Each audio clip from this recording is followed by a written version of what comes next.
What's going on, everybody, and welcome back to Comic Breakdown. If you guys are new to the channel, do me a favor and hit that sub button, hit that notification bell, and make sure you're not missing any of the awesome content we have coming out. Now, with this video, we're going to be jumping into Superman, Son of Kal-El, issue number 1. And this story is going to take place inside the Infinite Frontier. Jonathan having traveled with his Kryptonian grandfather, with going to the future and joining the Legion of Superheroes for a short time. And in that future, he knows that his father disappears. Not knowing exactly when or how this happens, going back to the past, this is what entirely consumes him, because at the end of the day, Jonathan has always worried that he is not going to live up to his father's expectations, to the world's expectations of what he should be. And we're seeing a lot of this transpire in Action Comics and the Superman line. Now, this is written by Tom Taylor. The pencils are John Timms. The inks are the same, and with that being said, let's dive into this breakdown. Alright guys, so as we dive into issue number 1,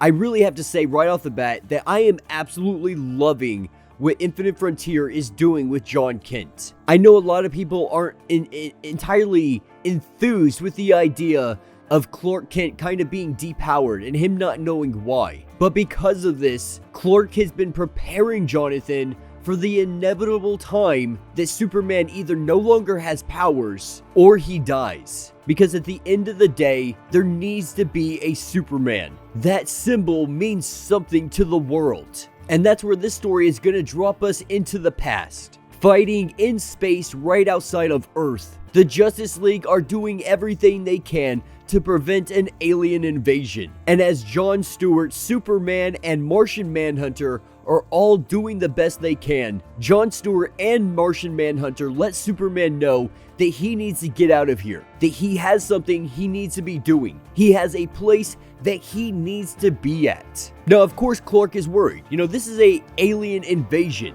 but they kind of try to lessen his worry. And they do this by saying that this is just an attempted alien invasion. We have dealt with this and far much worse. We don't need you here right now. You are currently needed down on Earth. And so reluctantly, Superman makes his way back to the Fortress of Solitude.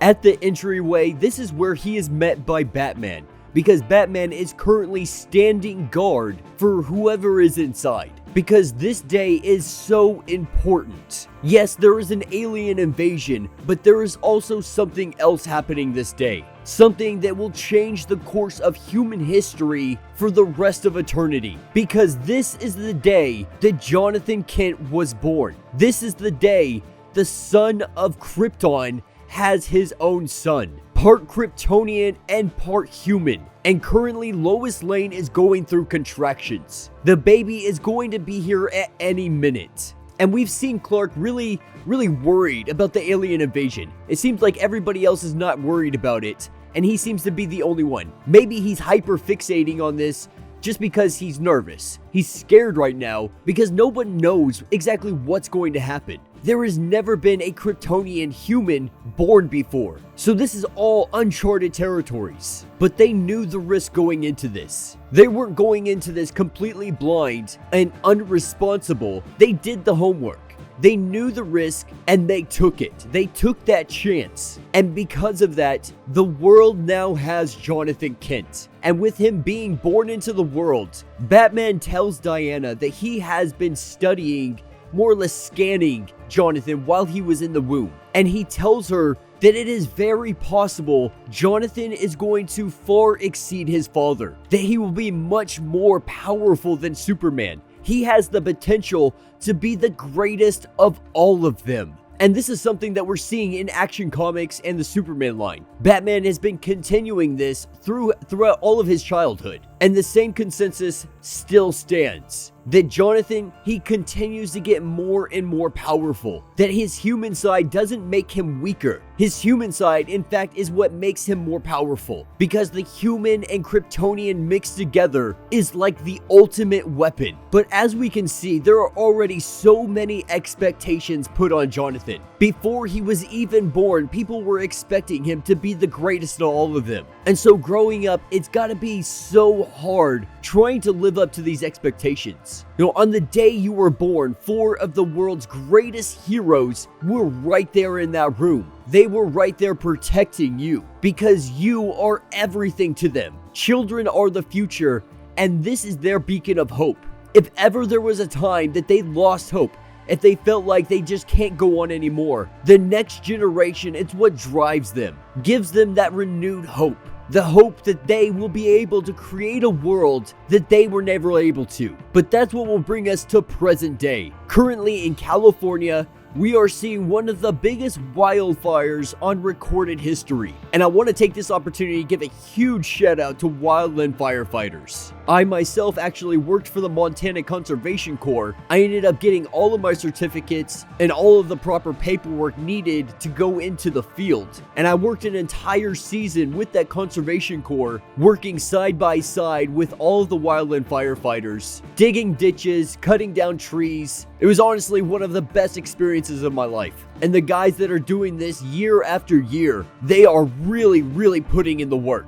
But what we're seeing is a fire of unprecedented amounts. Because as it stands, climate change is changing the world. We are getting more droughts day after day. Everything is becoming drier, and so everything can catch fire much easier. And we see Jonathan coming in, doing his best to try to put out these fires. But the issue is this fire is still raging, and no matter how much he is putting out, it keeps continuing. There is some kind of source, and so Jonathan makes his way trying to find who the source is. And making his way over, he can hear with his super hearing, and it appears that US soldiers are battling some kind of metahuman. And we see a fighter jet come swooping in, and it looks like they're about to drop a payload on top of him. But Superboy stops it. He stops the missile, and he goes over and he finds out what's going on. And after examining the situation, he realizes that this kid is stressed out. Whoever this individual is, they're panicked right now. That panic is linked directly to their meta powers, causing this uncontrollable firestorm. And so we see Superboy make his way up to this individual, trying to comfort him, trying to bring him down, letting him know that it's going to be okay, that he is here to protect him.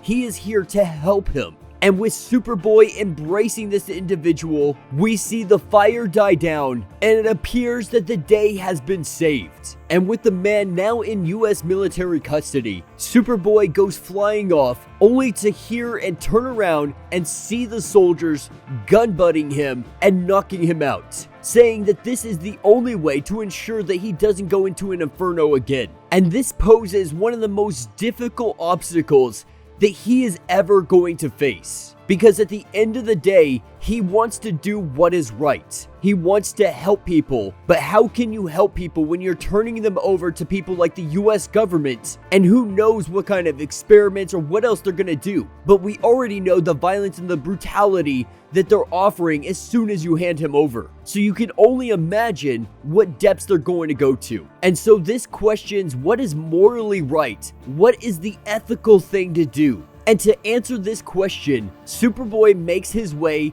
to one of his only friends that isn't a relative. That individual being Damian Wayne. Now, Damian Wayne is currently on Lazarus Island. He's been going in a kind of Mortal Kombat style tournament. Kind of Enter the Dragon, if you will. And with him really needing someone to talk to, he lets Damian know that there's a whole bunch of ninjas nearby. And Damian tells him, like, I can multitask this. I got this. I'm gonna beat all of these guys up. You just vent. Go ahead and tell me what is on your mind. And what is on his mind is he handed that kid over. He handed that individual over to the US military, knowing the possibility of what they could do, already knowing the violent levels that they will go to. He's not sure what to do here. And this makes him question who he is. Because at this point, he really doesn't know. He knows that he is Superboy. He knows that he is the son of Superman. He is the son of Lois Lane. But who is he outside of that? Who is Jonathan Kent? Because Jonathan Kent doesn't really have a social life, doesn't have any hobbies or anything that they really enjoy. The only true friend that he has is Damian. But Damian tells him, like, you need to be somebody else. You need to try being Jonathan just for a little bit. You may be one of the most recognizable faces on the planet, but at the end of the day, my father is freaking Batman, so we can devise some kind of way to where you're not recognizable. But Damian truly does understand, because there is nothing heroic about supporting the status quo. That's one of the main reasons Batman and the Bat family, Damian, are all vigilantes. They go against the status quo, because at the end of the day, it is super easy to punch ninjas. It's super easy to go put out a fire, but you're not really getting to the root of the problem. You can't punch inequality.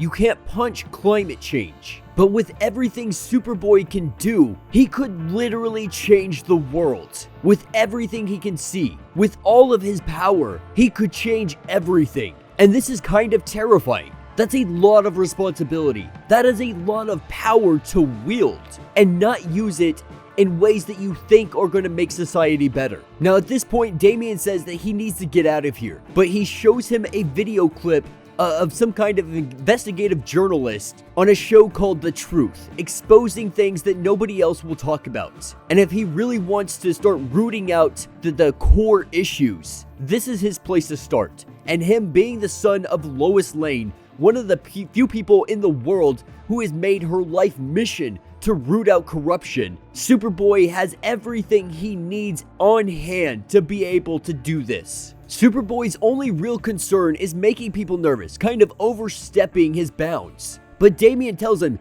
don't worry about that. Look past that, make people a little nervous. Sometimes people need to be nervous. Because the truth of the matter is you're never going to get what you want. You're never going to root out this corruption if you don't break a couple of eggs. If you really want truth and justice, if you truly want to help people, this is how you do it. And so now, it is time for Superman to stop fighting the problems, stop fighting the symptoms, get to the root issues, because Superman is powerful enough to be the cure. Alright gang, so as we dive into issue number 2, we are picking up with Jonathan watching a video from a channel called The Truth. And they seem mainly to be covering conspiracy theories, or at least theories that can't be completely proven, and so it is all hearsay, or at least for the time being, that's what it stands as. And I think this is a really great depiction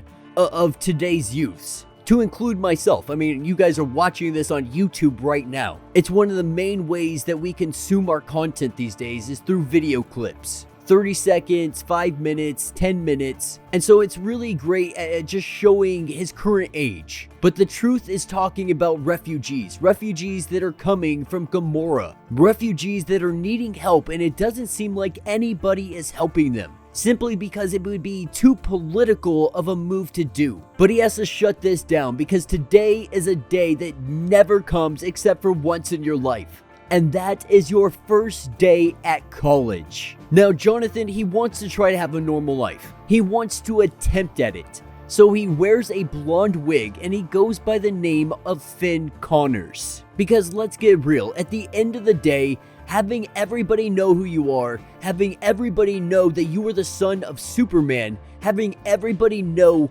what your powers are and what you can do, it's gonna draw a lot of attention, especially for someone that just wants to blend in and try to have some kind of regular college experience. And today is orientation day, his day for a new start, his opportunity to be completely unseen to the entire world. Or at least that is what he had hoped. But little did he know that there was a gunman, one sitting in the car waiting for an opportunity, waiting for this moment when the crowd would be full. And we see him walk up to this crowd and he pulls it out. Aiming it at everybody, he gets ready to unload everything he has inside of it. And this is the moment that Superboy, that Jonathan realized any chance of him being unseen, any chance of him going completely unnoticed would end right here and right now. And with the first bullets being fired,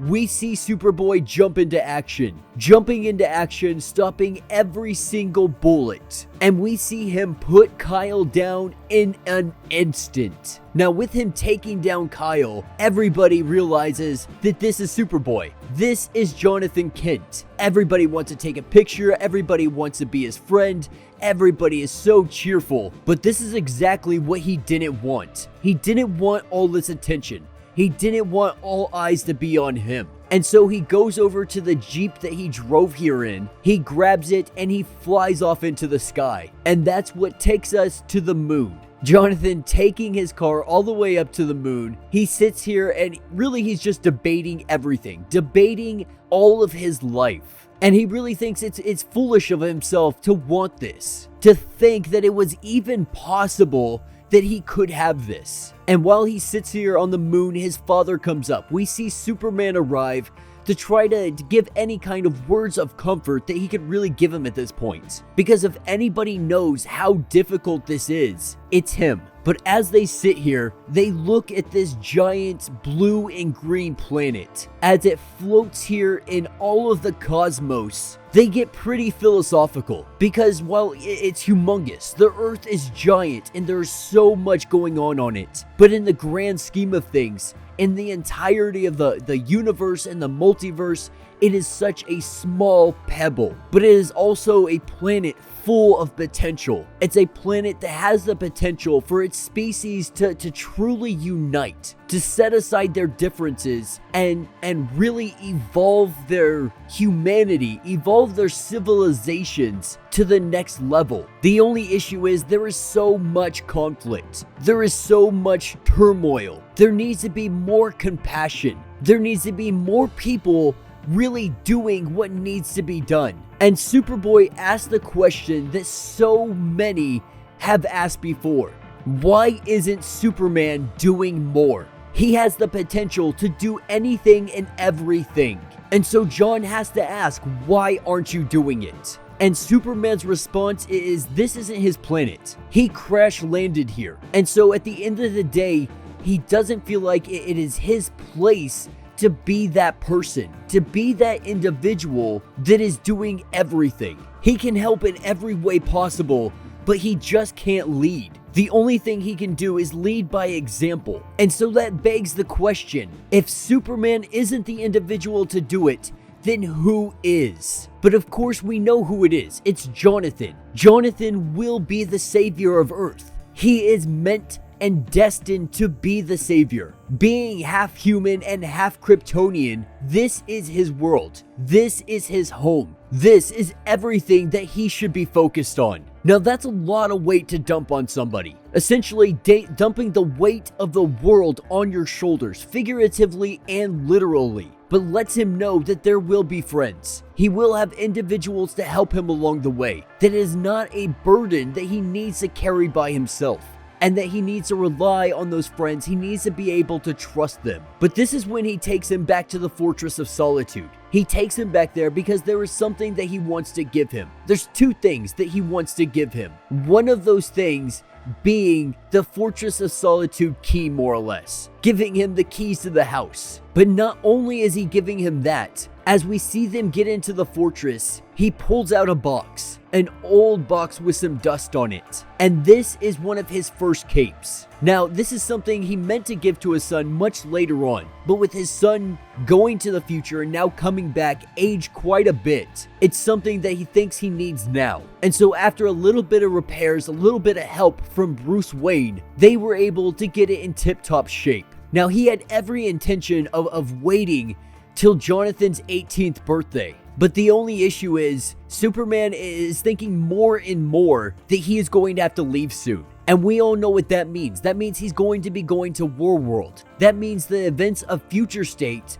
are starting to unfold before us. But with everything going on in Action Comics, everything going on in the Superman line, it looks like that is the direction everything is headed. And so Superman is doing his best to prepare everybody, to get everybody ready for his departure, to ensure Earth's safety while he is away trying to save all of these people that have been imprisoned and enslaved by Mongol. But this is when Superman tells him that he should be getting home. And with him getting back home, he lays on his bed and he watches some more of the truth. In watching The Truth, he hears updates about a boat of refugees making their way across the ocean. It seems like something has happened. Something is causing it to capsize or go under, but it looks like nobody is coming to help. Nobody is coming to the rescue. And so it is very likely that these individuals more than likely are going to die. And this is where Superboy, he makes a decision. He decides what kind of hero he is going to truly be. And we see him grab the suit that his father gave him and he throws it on. And in a flash, he is in the middle of the ocean and he is rescuing all of these refugees, grabbing individuals that fell into the water, putting them into the boat, and carrying the boat into the sky and bringing it to safety. Now, where he brings it to safety is Metropolis Harbor. And as he drops the boat off, everybody is happy.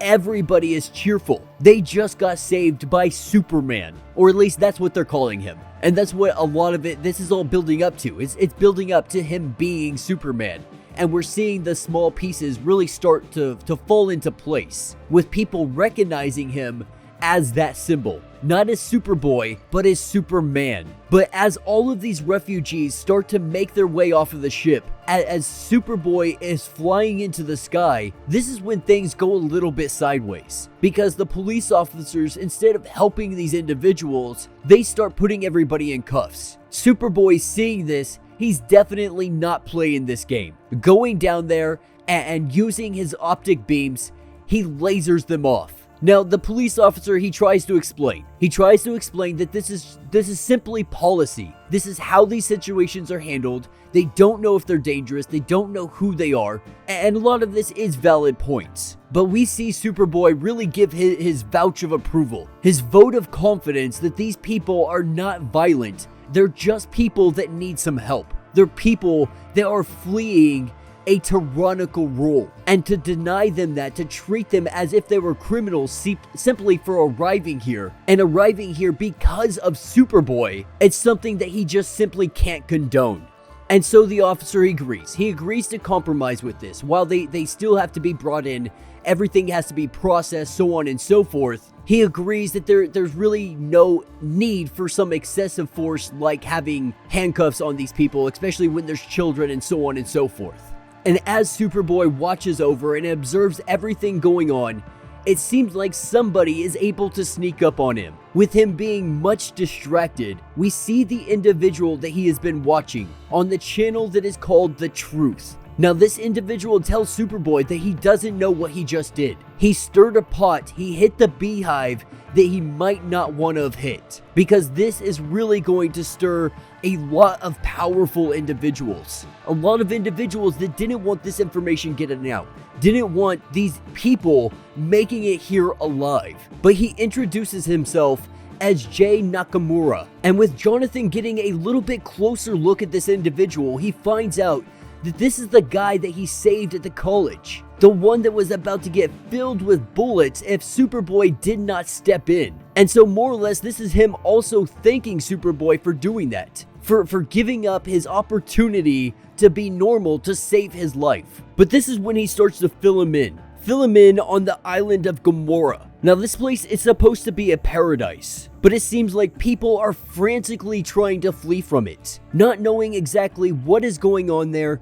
And it seems to be horrible propaganda being used to be able to silence the people and make it seem like this place is nothing more than a sanctuary for all of humanity. But he lets him know that the President Henry Bendix, the tyrant that rules this island, he is not going to be happy, and he is going to want some revenge on Superboy. Alright guys, so as we pick up with this issue, we're picking up at Coast City. And right now, they are having a building coming down. With this building falling, we see Superman and we see Jon. We see Superboy come flying in. They come in to save the day, with Superman grabbing the building. With him bracing it up, we see Superboy go inside and he rescues as many people as he can. Not only that, he rescues all of their pets as well. And with everybody being saved, we see Superman let go of the building. Now, this is just showing us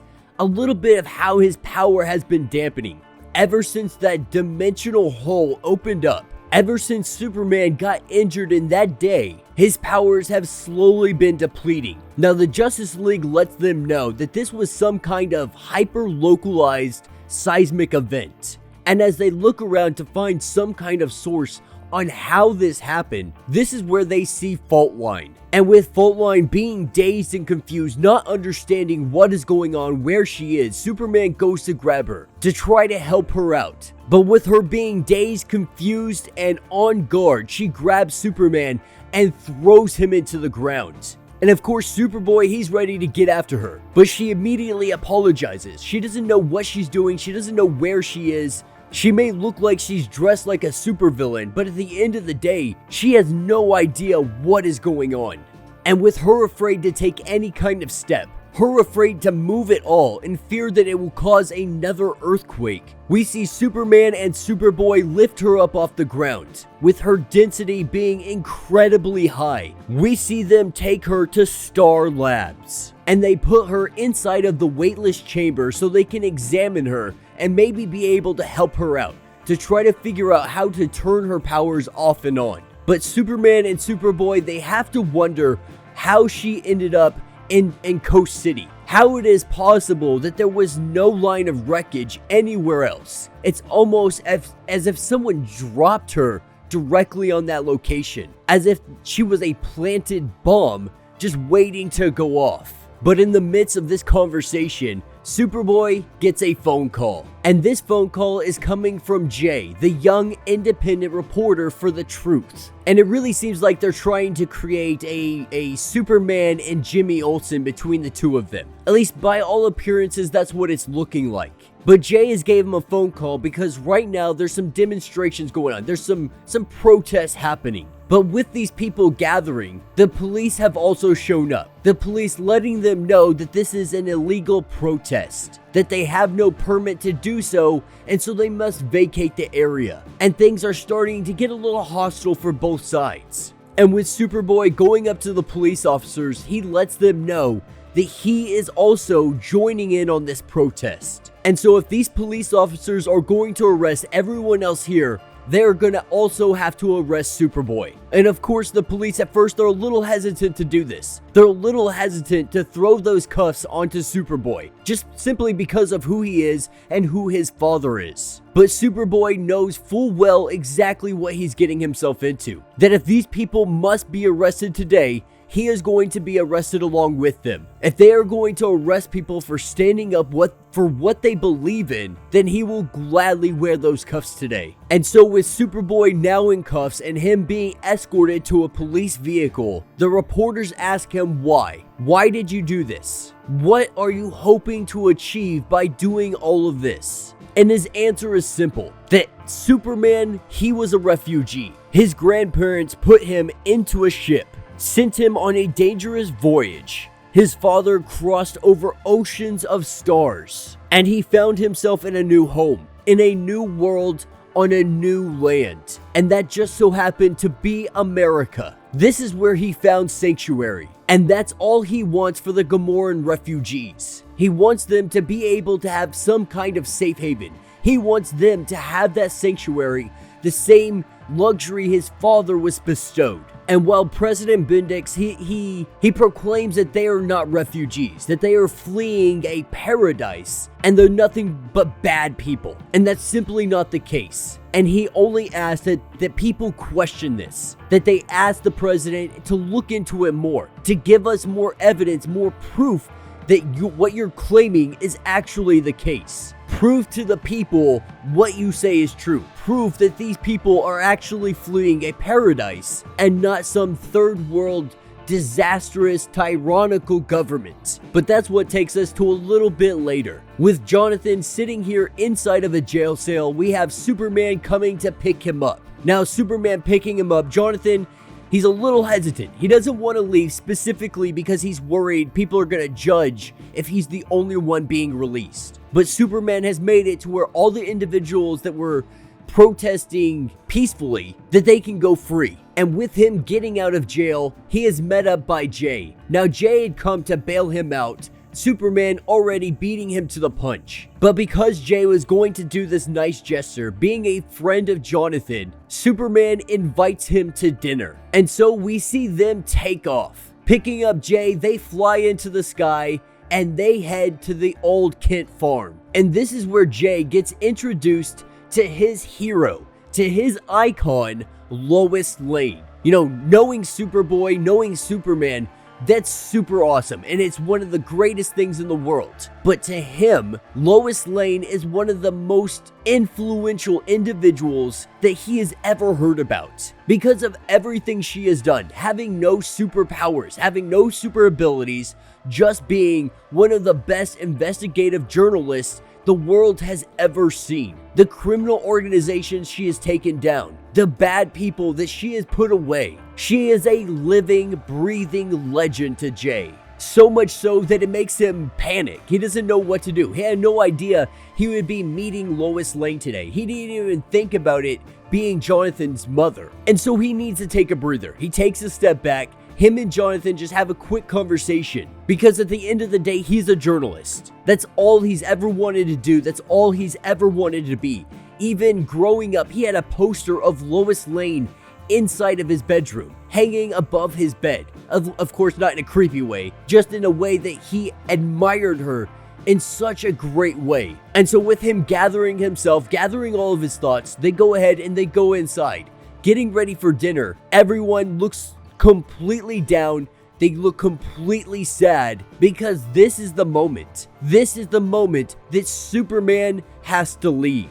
Jonathan dreading this moment, dreading the day this would come, because he knew all along this was going to happen. In Earth's history that he read when he was in the future, Superman leaves and he never returns. And so the two of them, they have a conversation, a last father-son talk before he heads off to War World. And Superman wants him to promise that he's not going to come looking for him. If the day ever comes that Superman doesn't return, that Jonathan needs to stay here and protect Earth. Now, of course, that's something that John, he can't promise that. And if the roles were reversed, Superman couldn't promise that either. And Jonathan, he can't help but bring up the fact that he's been to the future. He knows what happens. And the same thing that he's been telling him this whole time, the same thing Superman's been saying to him, that there is no set future. There is no destiny or fate or anything of that matter. If there was, we would have all died 10 times over by now. The simple fact of the matter is we make our own destiny. We create our own fate. The future can never be set. And as long as you have faith as me as your father, that I will return to you, I will do as I say, then you have absolutely nothing to worry about. That you just need to have faith in my word. And with Superman having to take off, with Jonathan not wanting to watch his father leave, he tells him that there are people out there that need me. And right now, Earth needs a Superman. And Jonathan has to be that Superman. Because while Clark Kent, while he may be the man of tomorrow, Jonathan is for every day after that. And so we see them say goodbye. We see them embrace one another, and they head back to the Kent farm, with Clark Kent going ahead and grabbing a hold of his wife. Him and Lois, they both take off. And we see in Action Comics a little bit of this going over. There's quite a bit of crossover happening here. But this is the last time that Jonathan will see his father. Him believing it's possibly the last time ever he will see his father. And with him going off and flying with Lois Lane, they have the last moments together. He meets up with the Authority and he takes off. But that's what's going to take us to a little bit later on. Picking up on Earth's orbit, we are sitting on Gamora, and President Bendix is about to enact his revenge. He's finally gonna make Superboy and Superman pay, a way for him to be able to shut up Superboy, especially with everything that just happened with him getting arrested and calling out the president. He's going to make him pay for that, and he's going to do that by dropping someone on top of him. And this is where we see him tell them to drop him, to drop Fault Line. And we see Fault Line dropping out of the sky. As she falls and falls, she comes crashing down on top of the Kent farm, completely unaware, unknowing of what is about to happen to them. We see a giant detonation, and with her making impact on the ground, It is absolutely devastation. Alright gang, so as we dive into issue number 4, we are picking up exactly where the last one left off, with Superman just taking off, with him no longer around. We see Jonathan walk inside his house, talking to his grandparents, talking to Jay, and it's really hard for him to deal with everything going on right now, because as it stands, his grandparents are acting as if Superman is just going out for the day. People are acting like nothing just happened. But for Jonathan, this really does cut deep, because he's been to the future. He has seen the future where Superman no longer comes back to Earth. That this day he leaves is the last time it is ever recorded that he is on Earth. But Superboy doesn't have much time to think on this, to sulk, or anything else, because right now fault line is falling from the sky. And though no one else in this room can feel it, can sense it in the air, with him having super speed, he sees the building start to collapse slowly, piece by piece. As planks of wood start flying all across the room, we see Jonathan hurrying, trying to save both his grandparents and Jay. Having only a matter of seconds, there is only so much he can do. And with Jay sitting directly next to him, he goes to reach for Jay, but he learns very quickly that he can't touch him. That when he goes to reach for him, his hand goes right through him. And this is where he learns that he has powers, that he is a post-human. And for those that don't know, the post-humans, they were experimented on, individuals in the place called Gamora. But Superboy, realizing that Jay can't be hurt, and so he grabs his grandparents and he runs, he hauls as fast as he possibly can. With fault line coming down, with the house going into a giant erupting fire,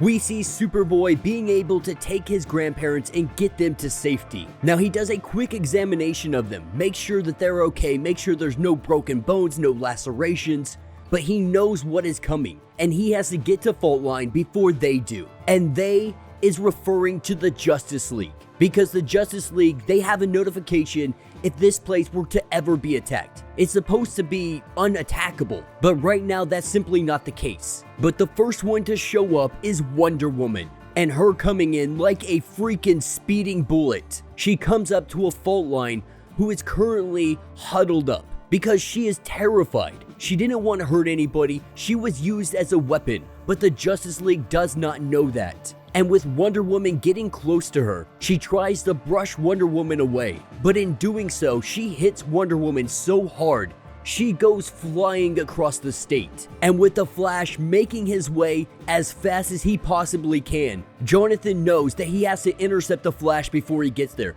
before anybody else gets hurt. And so flying as fast as he possibly can, he reaches the Flash just in the nick of time. And he lets them all know that she is not a threat. While she may look like a threat after everything that has happened, after knocking Wonder Woman like she did, this is of no fault of her own, and she is being used right now. And so calming everybody down, he asks Fault Line what happened, because the last he remembers is that they had taken her to Star Labs, but she doesn't really remember what happened. The last thing she remembers is being blindfolded. Somehow she was no longer heavy and she was escorted onto a plane. After that, the only thing she remembers is falling.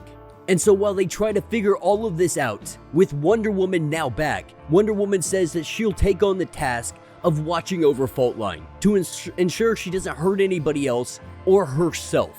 And so with the situation under control, with everybody calming down, with Jonathan telling the Justice League that he's going to find out who is responsible for this. Now Jonathan's grandparents, they're not too upset. While the house is definitely destroyed, it can be rebuilt, and all of their most precious items, they had moved it to a secure location. With Superman outing himself as Clark Kent, they knew that this was always a possibility. But with this day being so long, with so much going on, they just want to get out of here. And so with them making their exit, we see a conversation between Superboy and Wally West, with Wally West now being the current Flash. And if you're not up to date on what's going on with that, be sure to check out my Flash issues. I've been covering all of the issues of the Flash. But right off the bat, Wally lets him know, my name is Wally West. We haven't actually been properly introduced yet. Superboy, still being very fresh to this whole Justice League idea, he's wondering why the Flash is telling me his name. But it's because Wally wants him to understand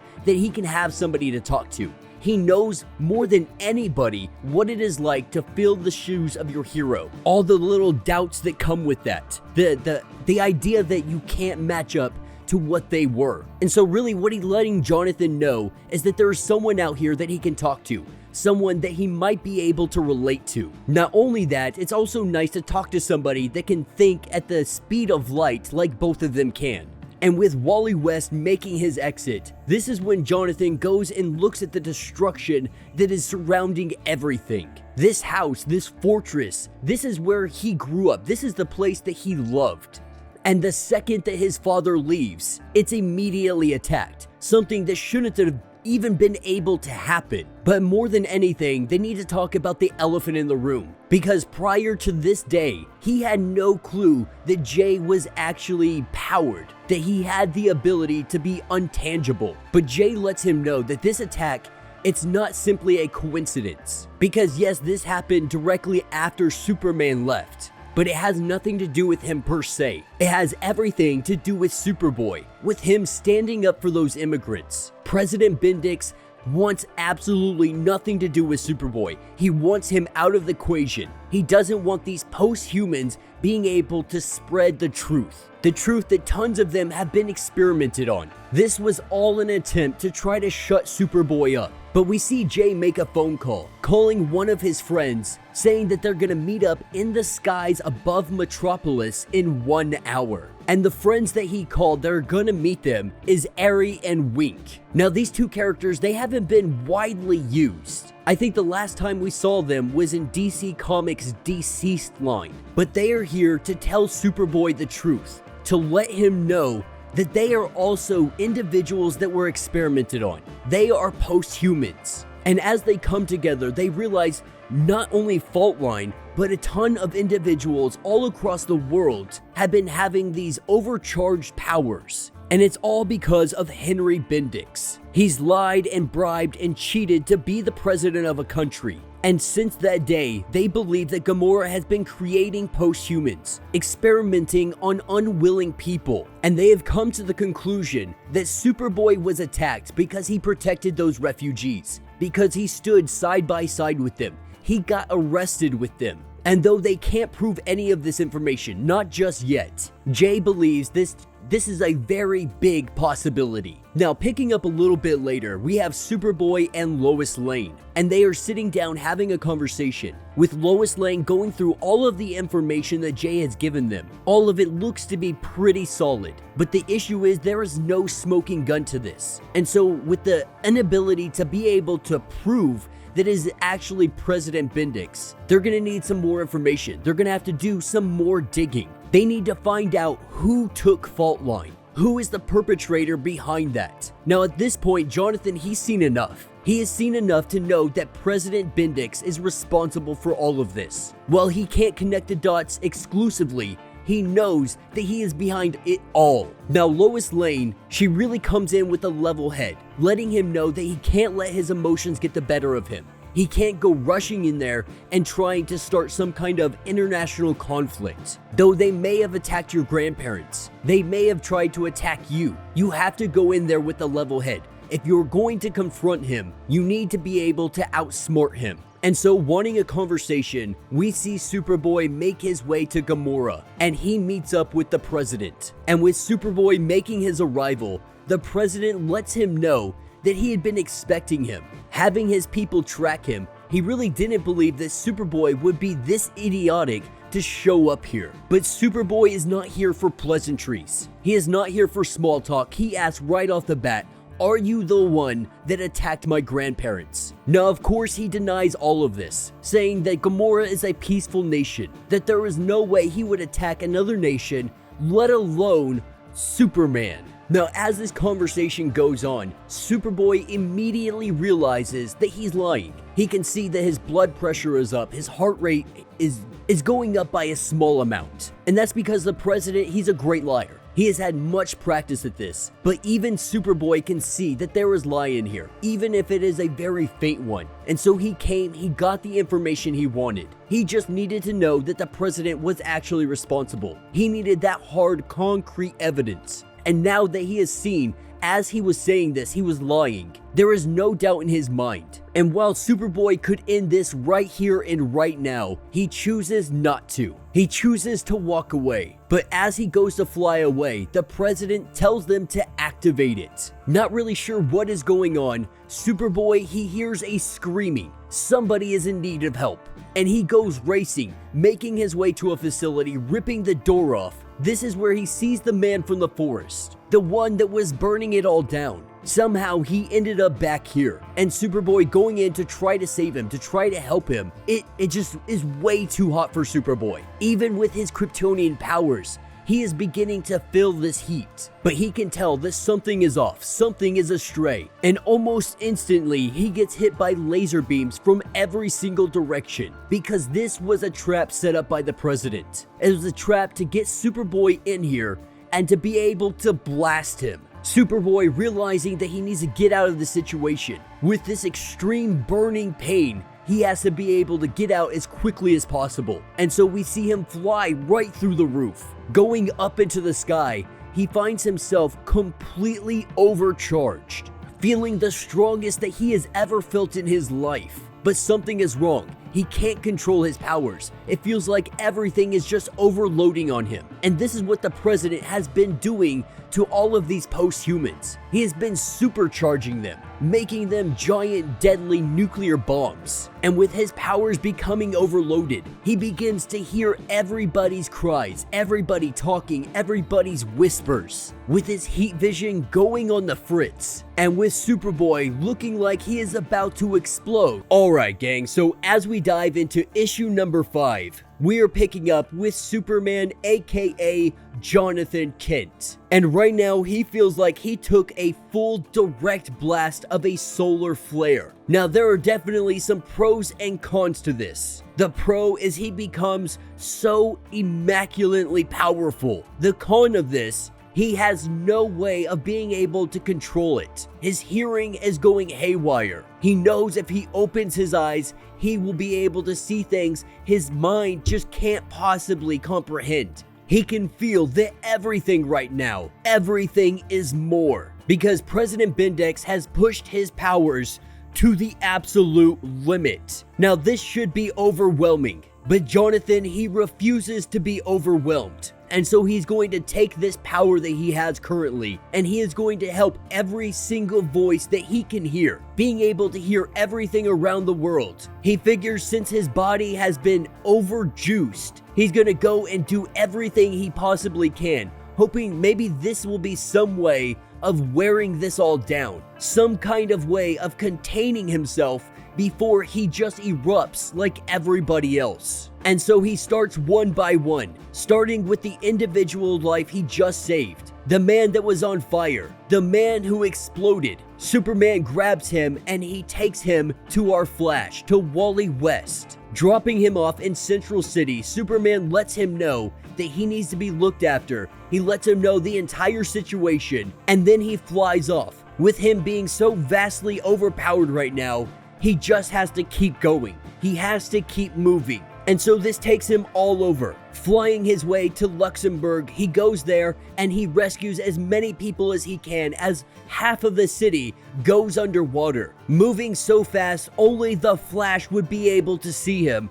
He is rescuing as many people as he can, but he also has to be extremely careful because he is so powerful right now. He could easily just fly through somebody. He could rip somebody in half. If he is not careful, he could very seriously hurt people. And so after that, he finds his way to Africa and then to Costa Rica, helping a little girl that found herself lost in the jungle. He makes his way to a hospital where they are just overburdened and they have no way of getting patients to other hospitals. Superman landing here, telling all of them that he has got this under control, to let all of the other hospitals know that these patients will be there momentarily. We see him take an unfinished bridge and he puts everybody on top of this bridge, carrying this all the way to the other hospital. But in the midst of it, he's recognizing that this bridge is feeling a little bit heavy. And for him, that shouldn't be a thing. That should not be happening at all, but he is feeling some kind of fatigue.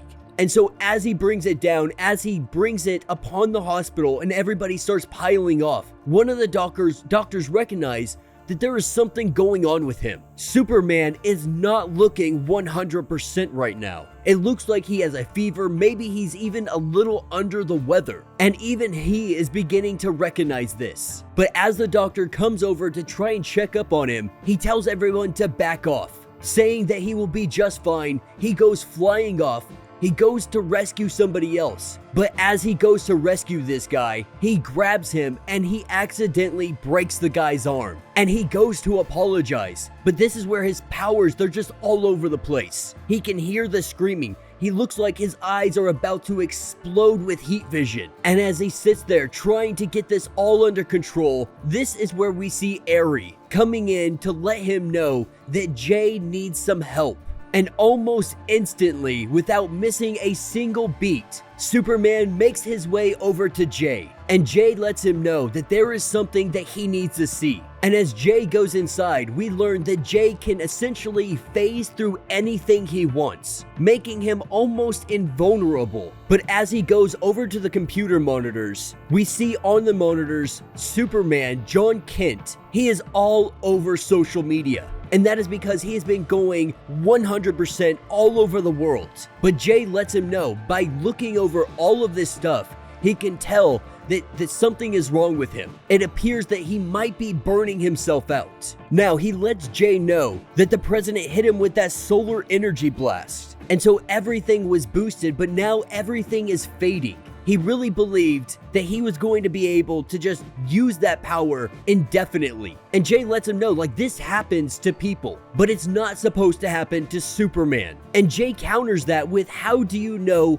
how this is supposed to work? Because you're not fully Kryptonian. In fact, you are the first ever Kryptonian/human. He is simply the first. He is the only of his kind. And Jay tells him that he really just needs to give himself a break. Try not to live up to your father's mantle all of the time. Take a little bit of time and just relax. Because at this rate, it really looks like he is about to hurt somebody. He needs the world's trust. And if he's out there accidentally incinerating kindergarteners, that would be an absolutely horrible day, and it definitely would not look good for him. And so with Jon Kent looking extremely exhausted, he goes to lay down on the couch, Jay taking some noise canceling headphones, putting them on his head so it blocks out everything, and this gives him the opportunity to get a little bit of shut-eye. And so we pick up 9 hours later with Jay still standing over Superman. Superman lets him know that it appears to be a little bit better. He is not hearing every single voice on Earth. His senses aren't appearing to be overloaded.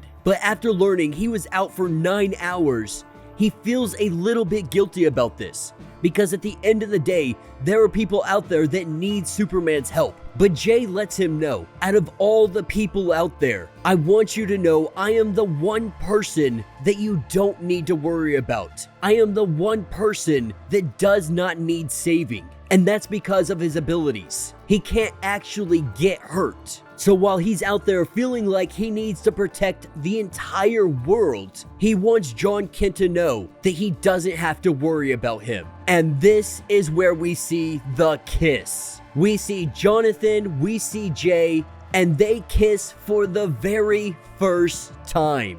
And after they are done kissing, they look at one another, but Superman, he hears something. He hears an armed robbery, telling Jay that he has to get out of here. Jay feeling a little self-conscious about it because they just kissed and now Superman's running away from him, but telling him exactly where this is, taking his cape and giving it to Jay, saying that he will come back for it very soon, making this promise to him. And he tells Jay to start plotting whatever their plan is going to be against President Bendix. Alright gang, so right now we are picking up in Metropolis. Picking up back in the day, we have Superman aka Clark Kent going against his nemesis, going against Lex Luthor. Not only Lex Luthor, he is going against Metello, begging Metello to stop, begging Lex Luthor to make him stop. saying that he could stop all of this if he wanted to, having kryptonite out, using it as a weapon against Superman. Lex Luthor saying that he could stop it, but he is not going to. That he will make it look like he's going to stop this, make it look like that for the onlookers.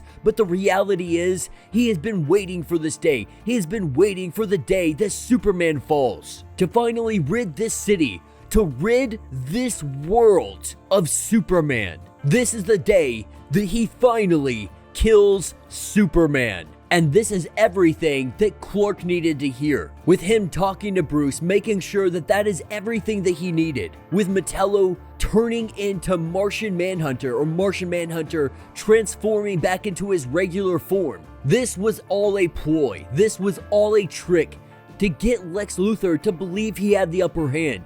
To get him in confessing to everything that he is wanting to do. For all of his conspiracies, for trying to kill Superman. And now Batman, he recorded all of that through his lenses. He has Lex Luthor recorded saying that he wants to kill a national treasure. Not only that, that he has been behind all of this going on, telling Lex that this is all over. We see Superman moving at super speed, and he removes Lex's suit in an instant, saying that this is done, this is over with, and Lex Luthor, he is going to prison. Now that's what picks us up a little bit later, Superman visiting Lex Luthor, trying to find out the location of the welder linking him to Metallo's armor, because that individual has gone missing. Now Lex Luthor, he tries to pretend like he has no idea what is going on, asking him to sit down and play a game of chess with him. Sitting down only for a moment so that he can amuse Lex Luthor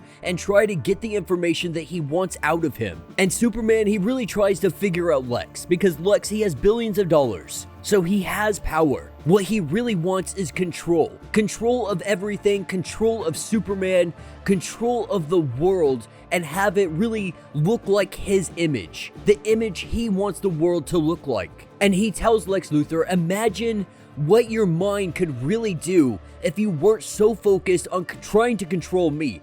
Imagine what we could be if there would be a team up of Superman and Lex Luthor. Look how much we could accomplish if we did this together. Now, of course, this has crossed Lex Luthor's mind at least more than once. The infinite reach the two of them, with their powers combined, could truly accomplish. But this is when one of the guards comes in and lets them know that Batman found the guy in a pretty beat up shape, but found him nonetheless. Superman telling Lex Luthor that he no longer has time for his games and he is going to leave, with Lex being completely irate, not wanting Superman to turn his back on him, wanting him to come back and finish this chess match. Superman walks away, leaving the cell, not saying another word. But that's what's going to take us to the house of Lois Lane. Jonathan had gone outside to look as far as his eye could see, scanning the entire sky, unable to see his father, having absolutely no sign of him, telling Lois that he would have stayed. Clark would have stayed if she had simply asked. But that is not something Lois was willing to do, knowing that Superman doesn't just belong to her. He belongs to the entire universe. And in mid-conversation, there is a knock at the door. That knock is the one and only Batman. Now Batman, he's not one for usually knocking on most people's houses. Usually he'll just show up in a random dark corner in your house. But after he did that only one time, and apparently Lois Lane definitely made sure to let him know to never do that again. And Lois, right off the bat, she lets Batman know that Jon is not joining the Justice League. But that is not why Batman has come here today. The reason he has come is because once Clark left, there was something left behind, a message left behind for Jonathan, revealing a crystal, letting him know that there is only one place he can read this message. Jonathan already knowing that that is the Fortress of Solitude. And so Jon, he heads off up into the Arctic. On his way up there, he sees a polar bear that appears to be having issues staying on some ice that isn't melting and falling into the ocean. And so obviously this polar bear needs a little bit of help. He decides he's going to help it out a little bit, grabbing the polar bear, dropping it outside of the Fortress of Solitude, bringing it some berries for it to eat, letting the bear know that he gave it some solid ground, he gave it some berries, but he is going to have to do the rest from here because there's no way that Superman's going to club a baby seal for this polar bear, that he's gonna have to go out there and hunt on his own. Obviously we don't think that the polar bear can actually understand him. He's just being kind to something innocent. He's being the Superman that we all expect him to be when nobody is looking. But as Jonathan goes into the Fortress of Solitude, he puts the crystal into the machine, and this is where we see a recording of Clark Kent, an artificial hologram, much like he had of his father when he first had the Fortress of Solitude. Now, Clark knows this is not a replacement for him, but in those moments where Jonathan is going to need some kind of wisdom from his father, Clark always found great comfort in his father's recordings. And so he thought this was the best course of action for Jonathan. So if Jonathan needs any kind of advice, Clark has done his best to predict any kind of questions that Superboy is going to have along the way. Now, of course, there are some questions that he simply just cannot answer. Questions like, where did you go and when will you be back? But really, they just start catching up, figuring out what's going on with everything, telling him, he found a new polar bear friend, he thinks he's gonna name it Gale, and then he starts worrying about climate change, because that's been a big topic for Superboy, for Jonathan, that he's been worried about. Jonathan's been concerned about it. It's one of the reasons that he helped this polar bear. Climate change seems to be a real thing in the DC universe, and it is affecting their landscape, and he is worried that the powerful people in charge are just pretending that it doesn't really matter. Now, while all this is being talked about, Clark really quickly changes the subject to Lex Luthor. Now, the thing is, Lex Luthor, he hasn't been seen in months, but Clark knows that eventually Lex Luthor, he is going to rise, he is going to lift his head out of the sand, and he is going to make his presence known to the world. And he got so many things wrong when it came to Lex Luthor. He is worried that Jonathan might make the same mistakes, and so he is here to give him guidance so that that does not happen. Now, this is where we pick up elsewhere. Going from Star City to Gotham to Bloodhaven, we have all of the underworld criminal bosses getting a package in the mail. A package with a tablet on the inside. As they open up these packages, it is revealed to be Lex Luthor on the tablets, and he is letting them all know that he is back in business. And last week, the president of the Coast City Bank, he had a stroke, him being sure that everybody has heard about this. A minute before his stroke, he had a meeting with Lex Luthor. They had a disagreement. The president of the bank did not want to see things Lex Luthor's way, and so Lex Luthor is implying that he gave this guy a stroke. And he lets all of them know that as soon as they open this package up, they had already had a death waiting for them. Now, all of them, they try to ditch the tablets and run off, but he lets them know very quickly that when they opened the package, a little nano drone had flown into their nose, into their circular system. This drone giving him the power and ability to end their lives at the stroke of a button. And obviously, this makes all of our criminal bosses absolutely irate. But nonetheless, Lex Luthor, he tells all of them that they are each going to deposit $1.7 billion into his bank account. And if they do not do this, they will mysteriously have a stroke as well, saying that he's gone over the finances, this barely scratches any of their actual income, that this is absolutely nothing to these criminal overlords. And so now they have to question, is this just an empty box, or does he actually have little drones that could kill us on the spot? None of them wanting to take that chance, they all deposit $1.7 billion into Lex Luthor's bank account. And so with this money starting to come into his account, Mercy lets him know all of this information, but she has to ask, did you actually kill the president of the bank, or did he actually have a stroke? Now, Lex Luthor, he says that he simply had a stroke. And so she asks the question, were there any actual nanites? He doesn't answer this question, and he just says goodbye. So either he was bluffing on this, or he doesn't want anybody to know that those nanites are in fact actually real. But with all of this money, he can now build exactly what he wants to build on the tallest tower in all of Metropolis. This is where he hangs up his new LexCorp sign. Jonathan, looking at this sign from a distance, can't believe what Lex is doing, because at the end of the day, most of the city understands that Lex is a bad dude. But what it seems to be is he got himself off because he said that Gorilla Grodd had been controlling him. He bought himself a full pardon and a team of defamation lawyers that have been just standing by. But the biggest kicker of all of this is Lex, he hung this sign there specifically so it would cast a shadow, the LexCorp shadow, on the building of the Daily Planet. The most notable building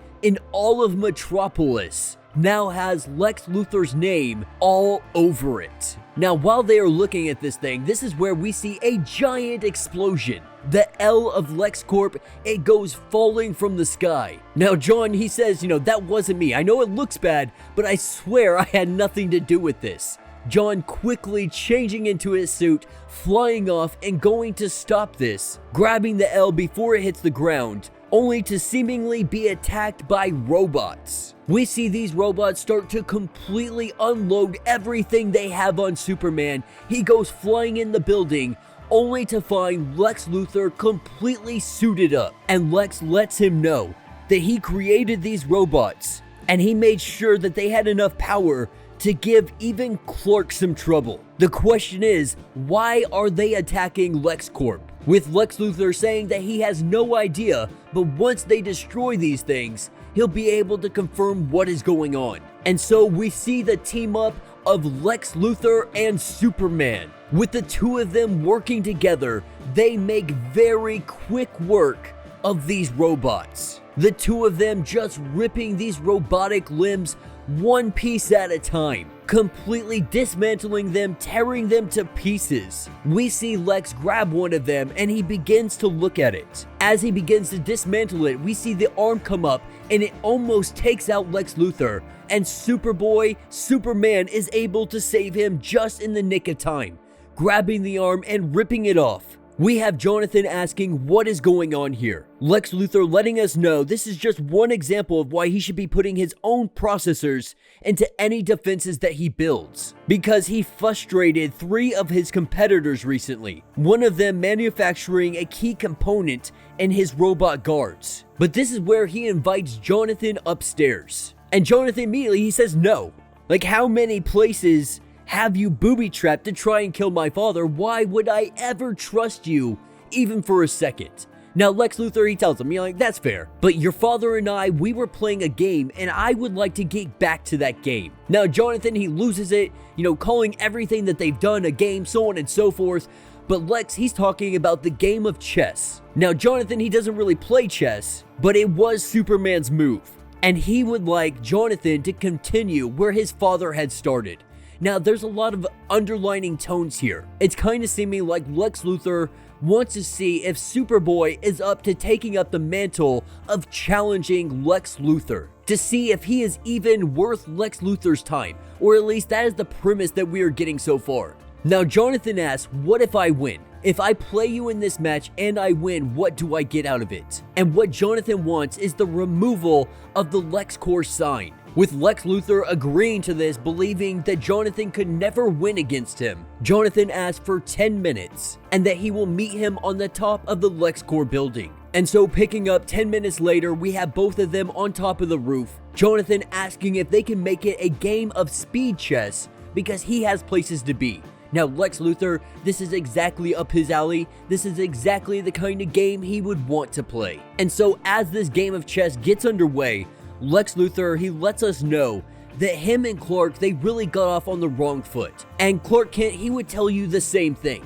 Lex Luthor hating him, but it's possible that he could have used Superman, despite all of the danger that he posed to this world. Now, of course, Jonathan, he sees Lex Luthor as the one that truly poses the threat to this world. And he genuinely believes that there are some people out there who don't help because they don't think that they will be around long enough to experience what could happen. But Lex Luthor, he'll build a new body, transplant its consciousness into a 12-foot animation or something, a cyborg of some sorts, whatever the case may be. You know, Jonathan doesn't presume to know what goes on in Lex Luthor's head, but it's gotta be something up that alley. There's gotta be a way Lex Luthor plans on preserving himself for the rest of eternity and making himself immortal. The point being, Lex Luthor will still be here if the world changes. And he is not stupid enough to think rocketing off and terraforming another planet is the answer, especially when this planet is so miraculous. So it's in his self-interest to help this world. And what Jonathan wants him to do is use all of his power, use all of his control, use all of his influence and intellect to make this world a better place. And with this chess match coming to an end, we see that it is Superboy, Jonathan, who puts Lex Luthor in checkmate. Now, of course, this completely shocks Lex Luthor, or at least that is what he is playing it off as. We can't tell if this is sincere, because at the end of the day, this is freaking Lex Luthor. And this all could be a ploy to try and get Jonathan more on his side. But Lex Luthor, he asked Jonathan, how? How were you able to beat me? And the truth is, Jonathan is very fast. He had a full 7 minutes after he cleaned up the streets. He studied every chess book in the Metropolis library, every one of his games that he could find in print or online. He saw him trying to do the attack, and he saw the pinpoint coming from a mile away. And he saw all of this happen in slow motion, playing out full games in his head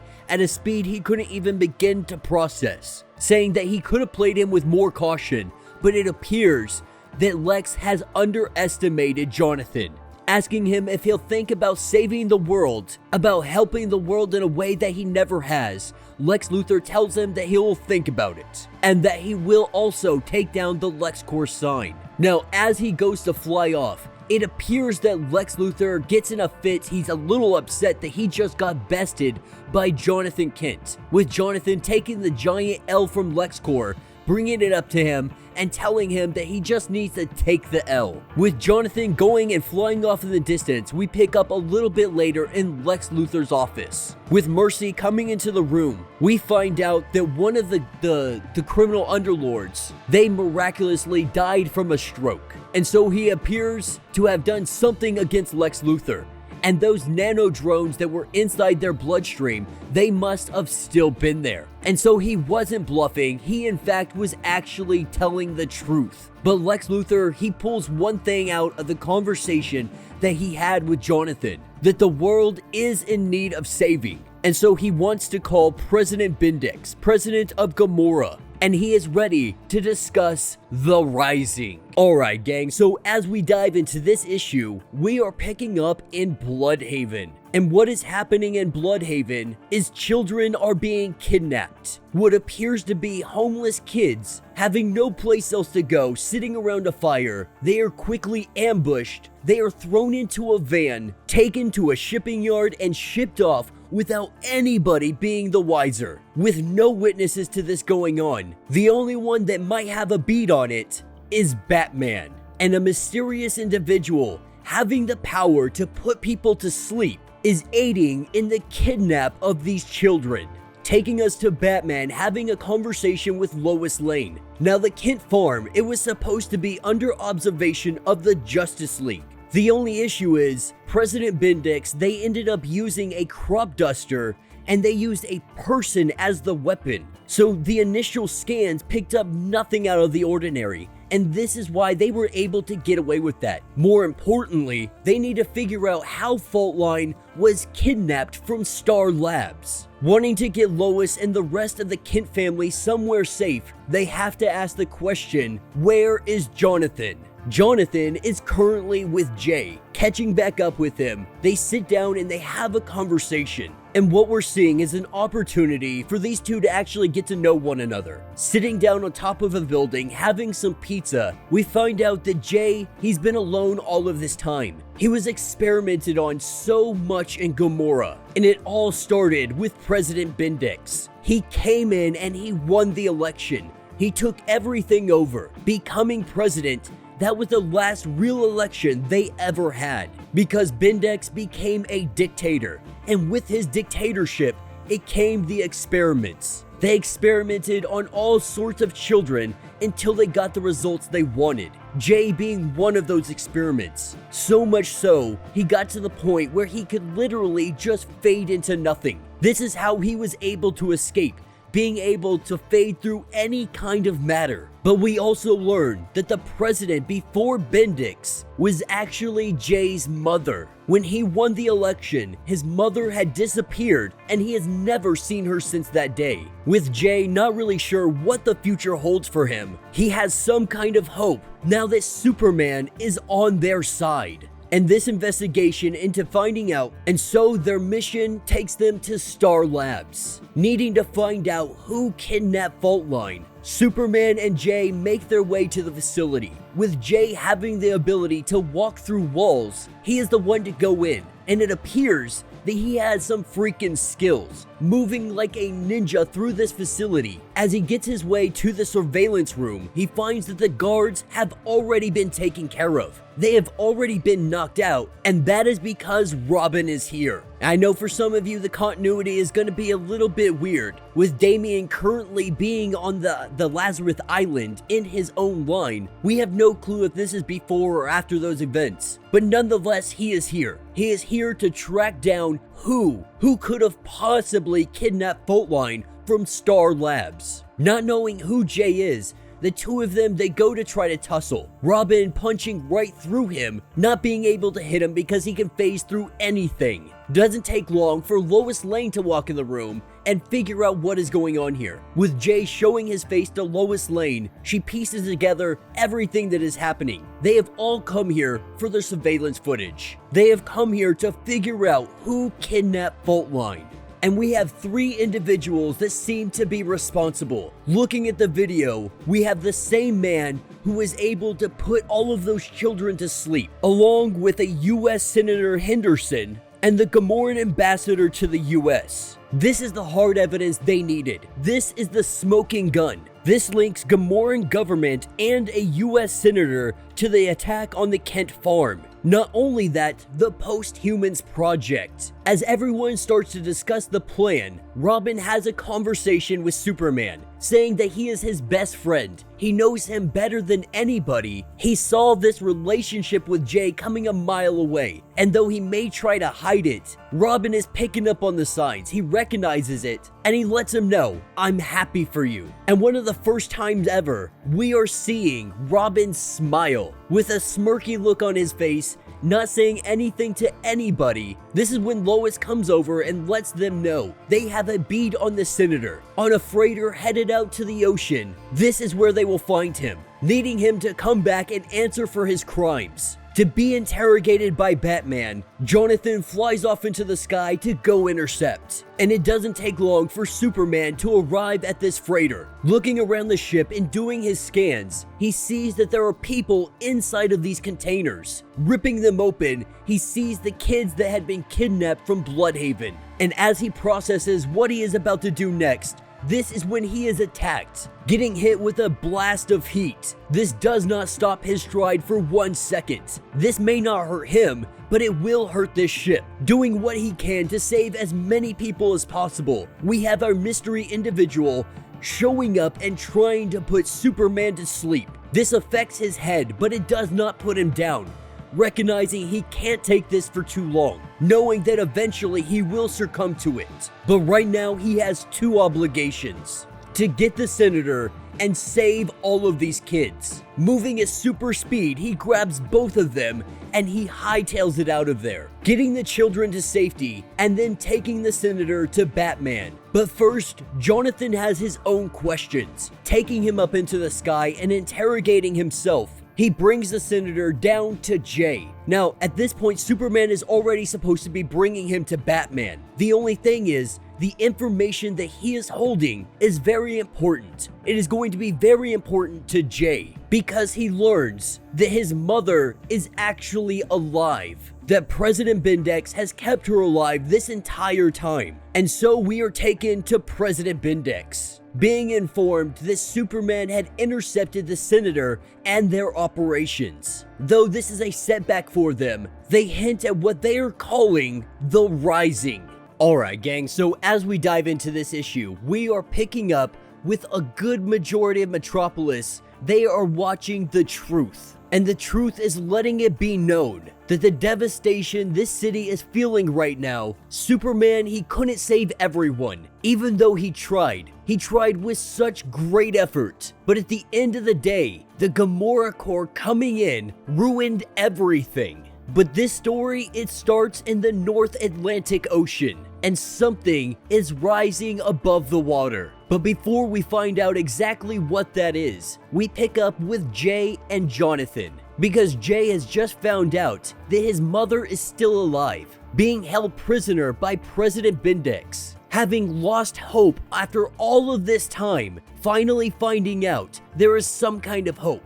And Jonathan swears that he will do everything he can to help rescue her. But this is a conversation that they are going to finish later on, because right now, they are headed out to a very secret location. Out on the ocean, heading towards a fishing vessel, Jay gives Jonathan a mask to put over his head, and he has brought him here so he can offer him a job.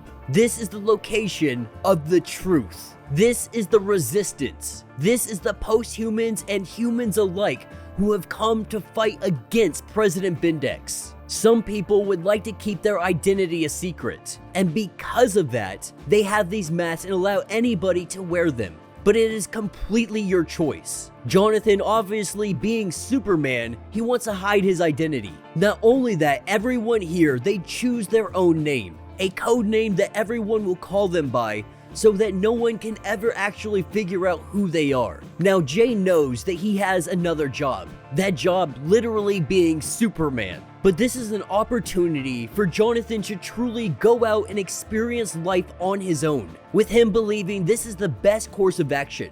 This resistance group against President Bindex, against his rule, it may be the best way to solve this problem and rescue people in the process. But in the midst of their conversation, this is when Superman, he detects something out in the ocean, telling Jay to get back to port and get everyone to safety. There is a giant monster headed directly from Metropolis, with President Bindex getting on the phone with Lex Luthor. And they are both detecting the Leviathan making its way towards the city. With Lex Luthor about to handle the situation, President Bindex wants to be the one to make this call. He wants to use this situation to introduce his Gamora Corps, only needing the assistance of Lex Luthor for his teleporter to move the post-humans to the location so they can get into this fight. This is what Lex Luthor has been doing. This is what he refers to as the Rising Beginning. It appears that Lex Luthor believes these post-humans may be the answer to getting rid of Superman, to getting rid of Batman, and having their own fighting force.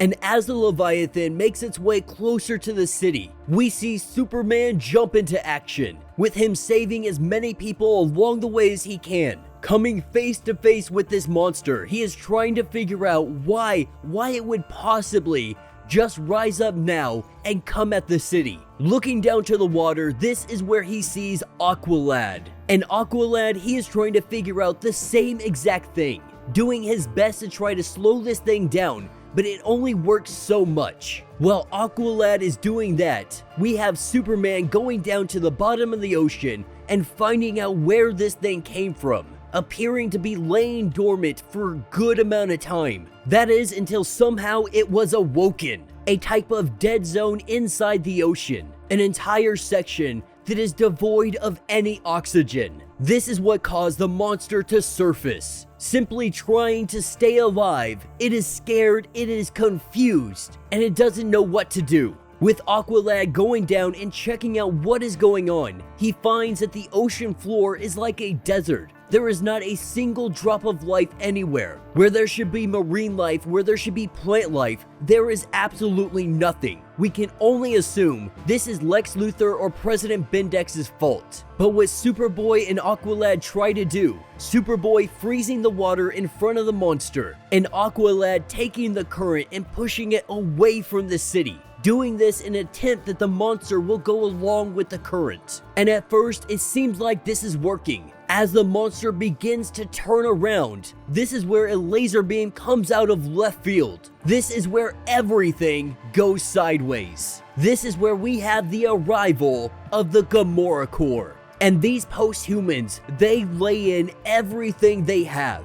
Though this monster cannot feel a bit of it, none of it is working, nothing slowing it down, it is only making it angry. And Superman does everything he can to protect this monster, getting hit with a blast of energy, knocking him down into the ocean. The Leviathan, he has finally had enough, and he goes to lift his giant claw, and we see the post-human known as Sparks, unable to move, being controlled by President Bindex. President Bindex wants this to happen, to make a scene, to make a spectacle. Being 19 years old, we see him get squashed like a bug on a windshield. But what this really is, this is a smear campaign. This is an opportunity to make Superman look bad, with a member of the Gamora Corps going down and Superman not doing anything to save his life. Regardless of the circumstances, this is going to look bad against Superman, and they are going to use this as their advantage to try to discredit Superman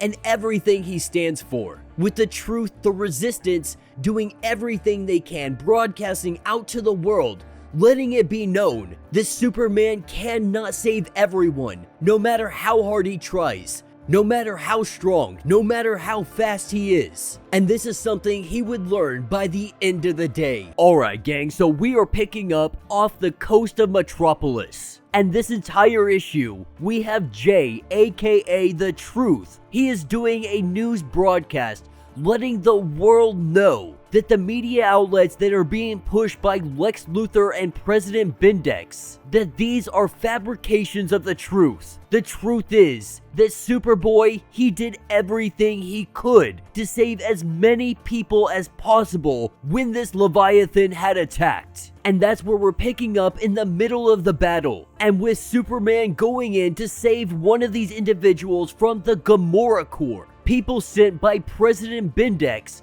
to take on the Leviathan, trying to prove once and for all that nobody needs Superman or Superboy. But in this battle, one of the Gamora Corps go down, and Superboy takes him and brings him back to the city, brings him back to the shore, tells the rest of the Gamora Corps that they need to stand by. And as soon as he makes his exit, President Bindex says that they need to attack that monster and kill it before it hits Metropolis. And so without hesitation, the Gamora Corps, they open fire. And Jonathan is able to hear this all the way from the shoreline. Recognizing that they started to engage, he tries to hurry back as fast as he possibly can, with Aqualad trying to stop them the best he can. Both of them are too late. We see the Leviathan, he goes to attack the ones attacking him, and in doing so jumps out of the ocean, propelling itself up into the air. The Leviathan, it does not defy gravity, and because of that, it comes falling back down, with it falling down back to the earth,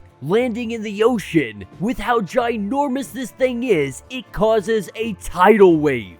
And that wave begins to pick up some traction, and we have a tsunami headed directly for Metropolis. And so now our two heroes, they have to devise a plan to stop this wave. With Aqualad trying with all his power to slow this thing down, it is not going to be enough to disperse it before it hits the city, letting Jonathan know that he needs to create some kind of sound strong enough to break this wave up. And without skipping a beat, we see Jonathan fly to the ocean floor, getting ahead of this wave, taking all of the strength that he has. He claps as hard as he can underwater. He claps so hard, it sends a shockwave reverberating outwards directly towards this tidal wave. And it hits the wave strong enough to be able to disperse it. It slows down the tsunami, but not enough. And so while Superman was able to fend off absolute destruction of the city, there are still many out there that are in danger. And so without skipping any beats, We see him take off and he starts rescuing as many people as he possibly can. And with him freezing most of the water, getting it to stop dead in its tracks. The city did take a significant amount of damage, but the Leviathan is still out there,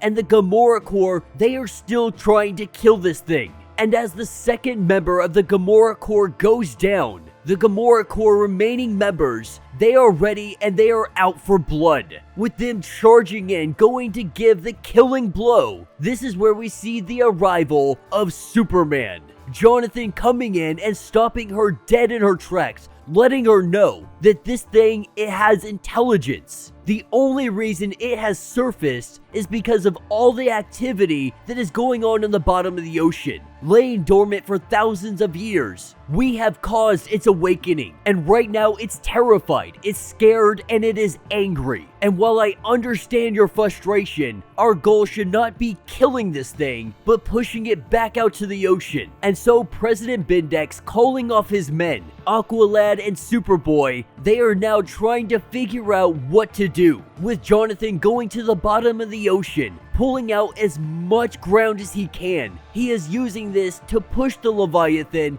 out the opposite direction towards the ocean. With Aqualad's help, the two of them are able to get it far enough out, and then we have the arrival of Aquaman, with Aquaman thanking them for saving the Leviathan's life, and letting them both know that because of them, the Leviathan is going to be able to live, and they are going to find a safe place for it to remain for the rest of its life. And so this is the day that Jonathan Kent, he saved Metropolis. But even him saving the city, it came at a heavy cost. There were still lives that were lost. And these lives, President Bindex, he uses to his advantage. And he lets the world know that Superman, Jonathan Kent, he could have stopped all of this. He could have killed that Leviathan simply by flying through its brain. Now, of course, this is not something that Superman or Superboy would ever do to something like a Leviathan. They would try every other way before killing it. But the city, the people, the news, they are only seeing one thing: that lives were lost and Superman failed. And though they don't understand how hard Jonathan actually takes this, we pick up the next day and President Bindex is doing his presentation. The presentation of what comes next. Letting the people know that they can't rely on superheroes, on aliens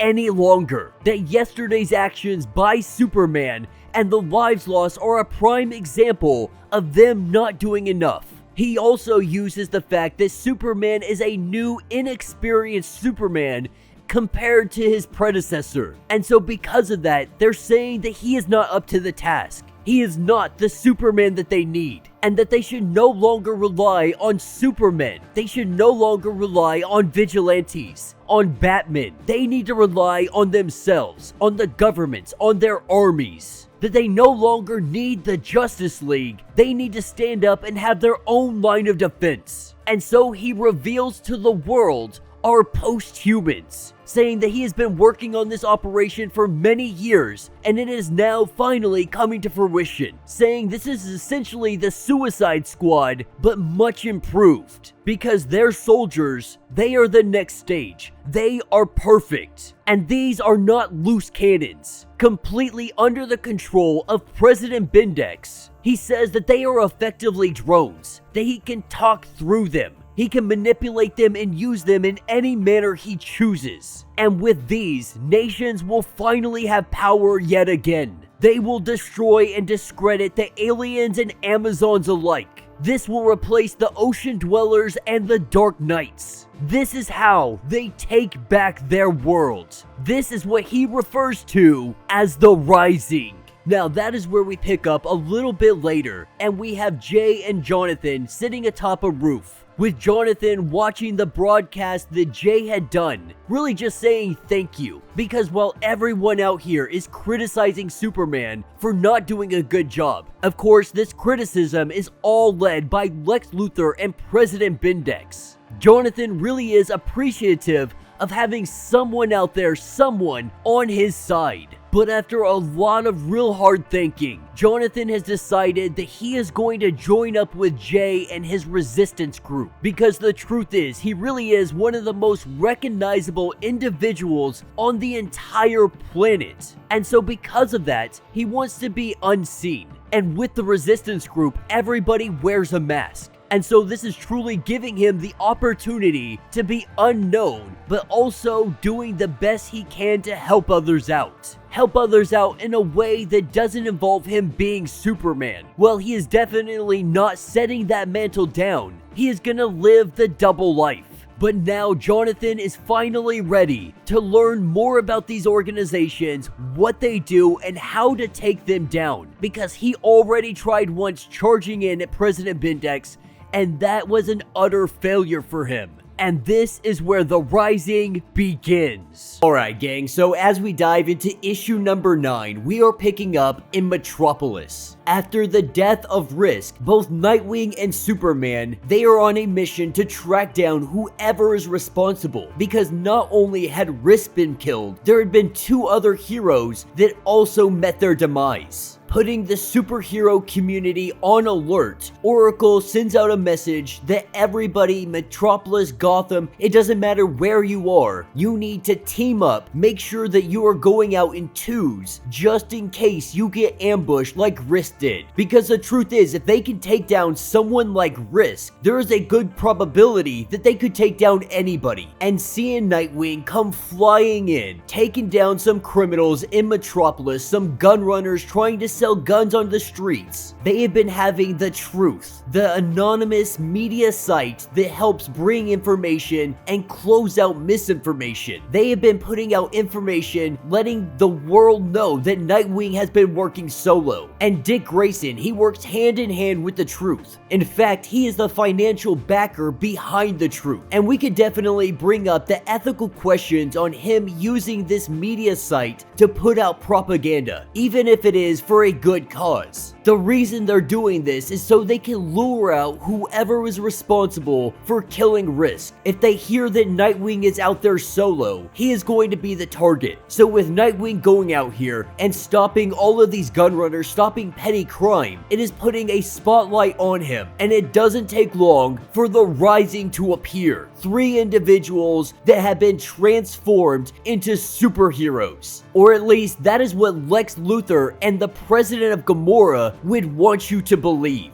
The truth is, these guys are out here murdering anybody with a cape, anybody with a mask, anybody that calls themselves a hero. And the 3 of them trying to take on Nightwing, he seems relatively overpowered. With them throwing him over the ledge of the building, he goes falling down with almost no resistance. And that is because Nightwing, he has not been working alone. They have been implementing the buddy system, and he has Superman as his backup. And with Superman coming onto the scene, he knocks these 3 guys from the Rising straight down to the ground. And they are shocked. They are shook. They believe that Superman was out of the country. And he was. At least for a moment, he was out of the country. All he really did though was fly around the world, get out of the sight of their satellites. That way he could catch these guys by surprise. And Superman, he is not even concerned about Nightwing. Already having all of this planned out, Nightwing, he opens up his arms, he starts gliding, grappling hooks himself all the way back up to the top of the building. And as he gets up there, we have Superman who is taking these 3 on, and they are so out of their league. With Nightwing jumping into the fray, Superman and Nightwing, they make quick work of these guys. With 2 of them running off, one of them headbutting Superman, which wasn't a good idea because now he's dizzy, now he's bleeding. Superman thinks about questioning him, Nightwing questioning if that is even a good idea. The guy did just headbutt Superman, so he's probably not that clever, he's not that smart. They probably don't give him a lot of details on what they are planning. But as Superman goes to have a conversation with him, the president of Gamora, President Bindex, he says to destroy the asset. Now in the hands of Superman, they cannot risk this information, whatever he may have. He can't risk it getting out. With a little bomb, a little chip inside of their head, we begin to see this man's head glow red.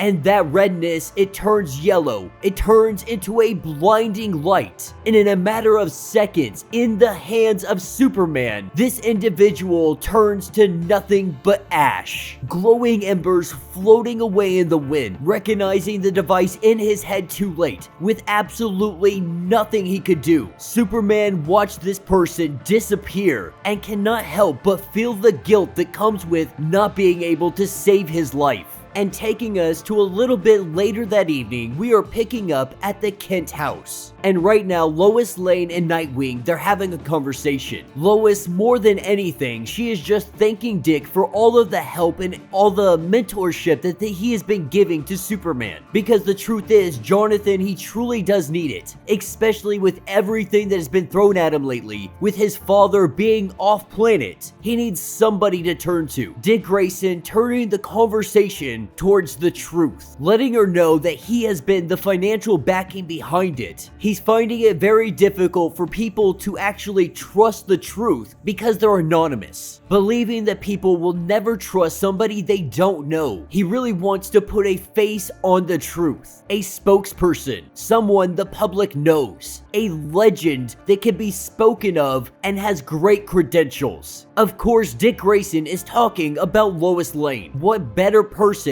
to sit there and be the spokesperson for a media organization known as The Truth? With her face attached to it, there is a good chance people might actually begin to listen. But making some tea, just like Alfred used to, he brings it up to Jonathan, and this is where they have a real heart-to-heart. This conversation is actually very important because I have seen some people talk about the time that Jonathan was missing, when Ultraman had kept him prisoner. The whole reason he aged up to begin with. This is something that he has only ever told his mother, but now sitting here talking to Nightwing, more than anything is just letting him know he understands how it is to try to fill those shoes. Having to be Batman for a small period of time, he understands more than anyone what it is trying to live up to that mantle. And Dick Grayson will be the first to admit that this isn't really comparable. While he may have a small inclination, the truth is, that symbol on his chest, everyone knows that symbol. Everyone looks up to him. So anytime he makes a mistake, Dick Grayson knows that he feels it on such a tremendous level. And he really knows what it feels like to feel like you didn't earn that title. That's something that Jonathan has been dealing with this entire time. Because we're talking about Clark Kent. We're talking about the Superman. With Dick reminding him that the truth is, you won't ever be your father. Just like he would never be Batman. The truth is, you have to find your own path. You have to be your own hero. Try to take the best qualities, the best traits that you learned from Superman and implement them into your life, but also become your own self. Become your own Superman and stop trying to live in the shadow of your father. With Jonathan going on and telling him about the 5 years that he spent trapped, imprisoned on another Earth. From 11 years old to 16 years old. And this can be read in Superman, the Unity Saga, Phantom Earth, revealing to Dick Grayson that the whole time he was there, he was hoping that Nightwing would show up. Like that day he was in the cave, he was lost, he was scared, and Nightwing showed up and gave him a lollipop, began to juggle, and he really did cheer him up. Ever since that day, Jonathan has looked up to him. Jonathan has seen Nightwing as one of his heroes. But the whole time that he sat there trapped and imprisoned, a small sliver of hope lived inside of him that Nightwing would come save the day. And though Dick apologizes for not being there, for not being able to come save him, he lets him know that he is here now and that he will help him in any way he possibly can. Telling Jonathan that he's not really sure how to do this mentoring thing. He's not even sure if he's up for it, but if Jonathan, he wants to go under his wing, if he wants to learn from Nightwing, if he wants to be mentored by him, then Dick Grayson is not opposed to this in the slightest bit. With this conversation now coming to a close, this is where we see the arrival of Jay running straight through the wall. First, Dick Grayson, he's thrown completely off. A random stranger running through the wall, he freaks out just for a second. Jonathan stopping him, letting him know that he is someone we can trust. Dick Grayson not really sure about this until Jonathan reveals that this is in fact the editor of The Truth, the organization that you have been funding. Quickly moving past that fact, Jay starts to show them something on the tablet. That something is the incident that took place with one of the members of the Rising. Right now, the world is being broadcast a video showing Superman holding that individual as he explodes, as he disappears into nothing but embers. And it is being spun that Superman is the one who killed him, with Lois Lane now permanently on board, ready to stomp out all of the lies. He tells Jonathan not to worry, handing him a lollipop, saying that he has friends and they have his back.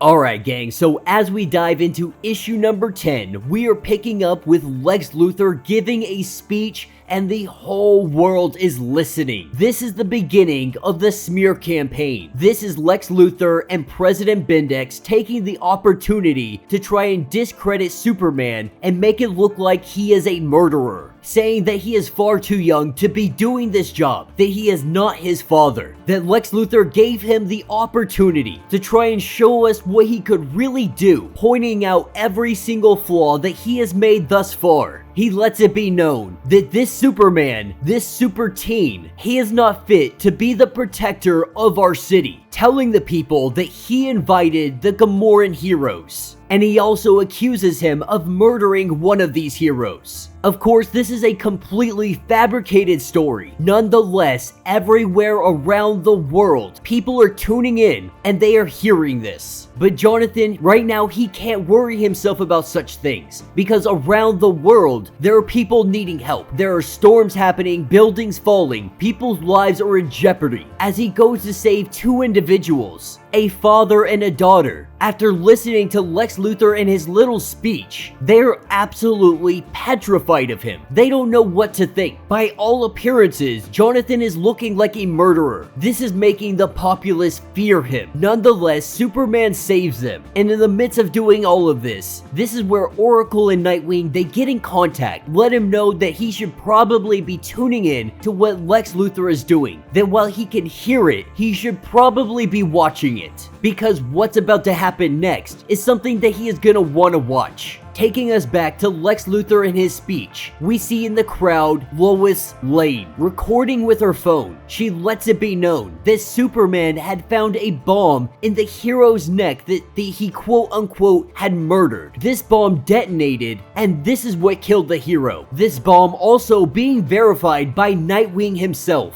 with Lex Luthor trying to twist it and say why would we believe any mass vigilante who has been terrorizing the police of Bloodhaven. But Lois Lane also has a trick up her sleeve. Pulling from her bag, what we see is the lasso of truth, letting him know that we want to know your truth. If everything you are saying is 100% honest, then hold on to the rope, grab this lasso, and let the world know. Lex Luthor not willing to play this game, he just walks off stage. With one of the Gamoran heroes trying to grab Lois Lane and pull her off stage, we have the arrival of Superman, coming in, grabbing the guy, and letting him know that you don't want to be embarrassed on national television, to back away now before something bad happens. With their point being made, they all head back home. And what we learn is that Lois Lane, she never actually had the lasso of truth. In fact, she never even called it the lasso of truth. She had a lasso that she simply painted gold. She outsmarted arguably one of the smartest, if not the smartest man in the world. With Lois Lane going into the other room, Jay has to ask the question, have you told your mom about us yet? Jonathan saying that it's a subject it hasn't come up, he doesn't want to talk about it, he's kind of scared of his mom regardless of him being a superhuman being. But Jon and Jay, they go into the room together. They go to tell her, and Lois Lane pulls Jonathan into the other room, letting him know that she loves every single part of him. But the truth is, she already knew, or at least she had her suspicions. At the end of the day, this is Lois Lane. As the two of them walk back into the room, we have the arrival of Batman. coming in completely unannounced. He apologizes, but he wants to ensure that nobody saw him come in. After everything that transpired today, it is time to get everybody to a safe house. Before they get to that, Jonathan has to bring up how he didn't even hear Batman coming in. Trying to understand how that's possible, Lois Lane, she says it's Batman. Of course, Jonathan completely stunned still, like that's not an answer. Like that doesn't explain why me with super hearing and all of these abilities couldn't hear this guy walk into our house. But with everything that transpired today, they have really ticked off some of the very powerful individuals that exist. Because of this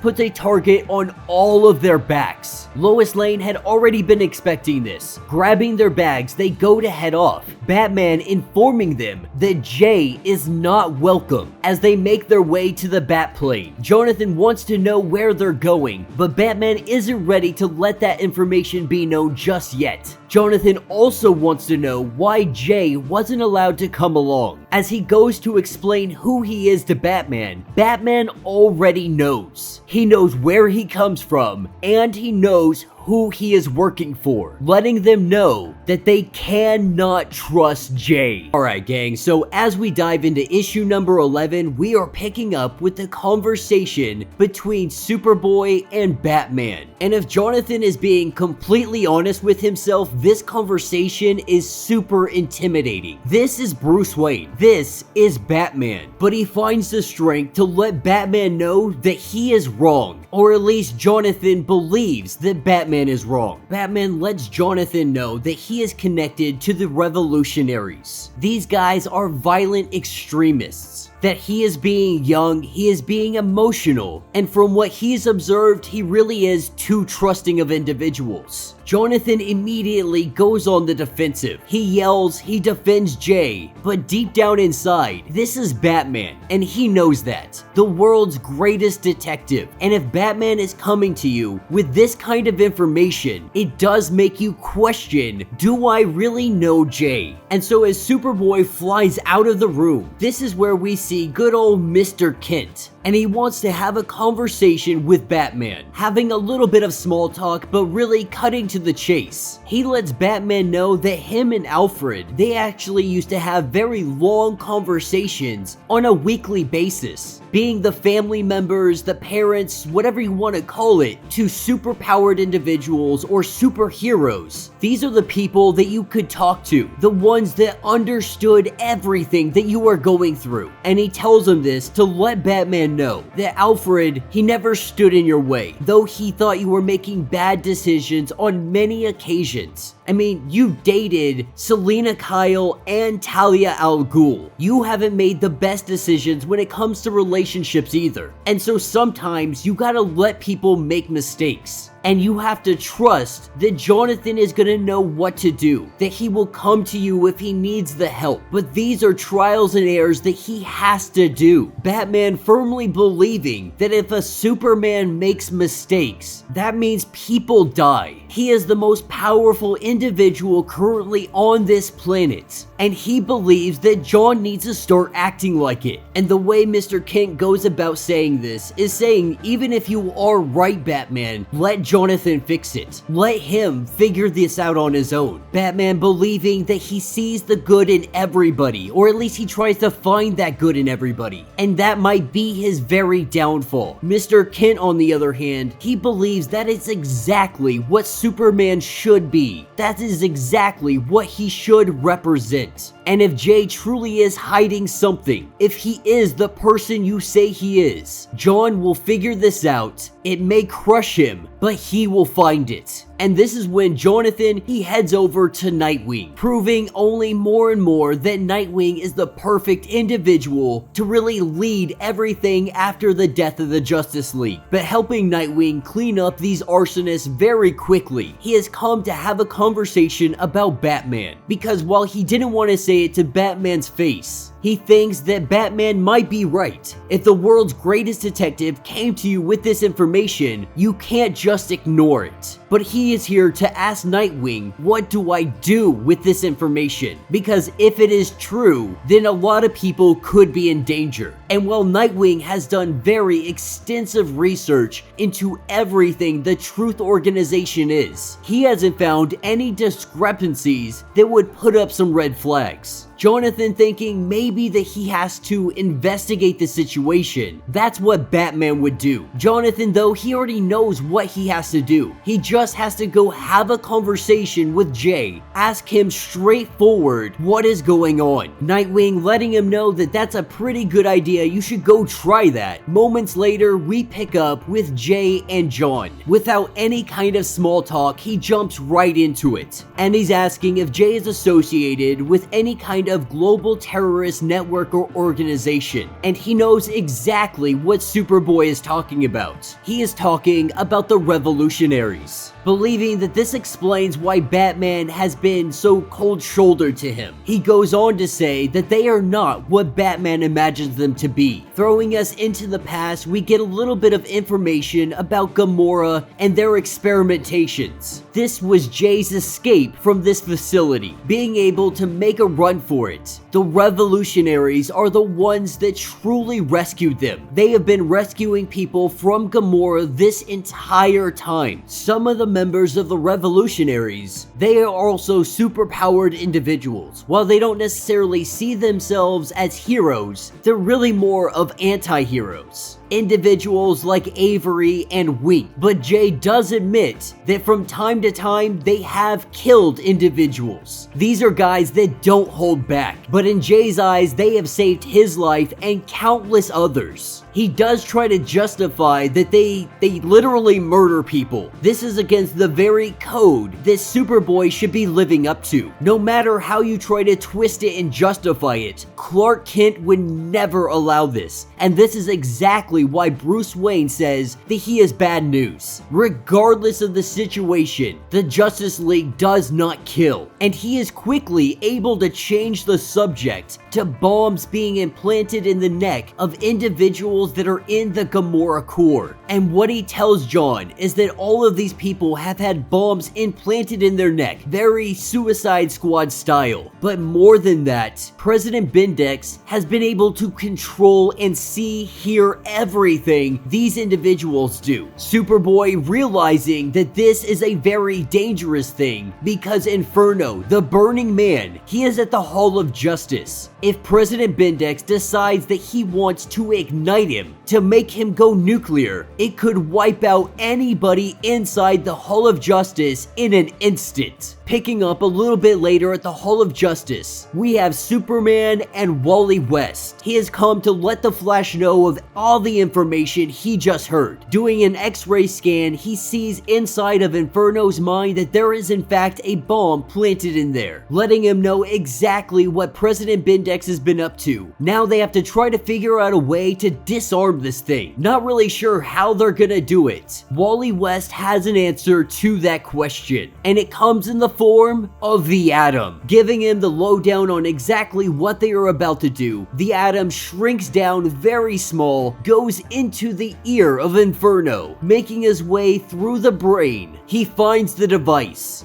Trying and disarming this thing, it sends an alert back to Gamora. President Bindex is informed of exactly what is happening, telling his men to get ready to take absolute control. Get ready to terminate his mind.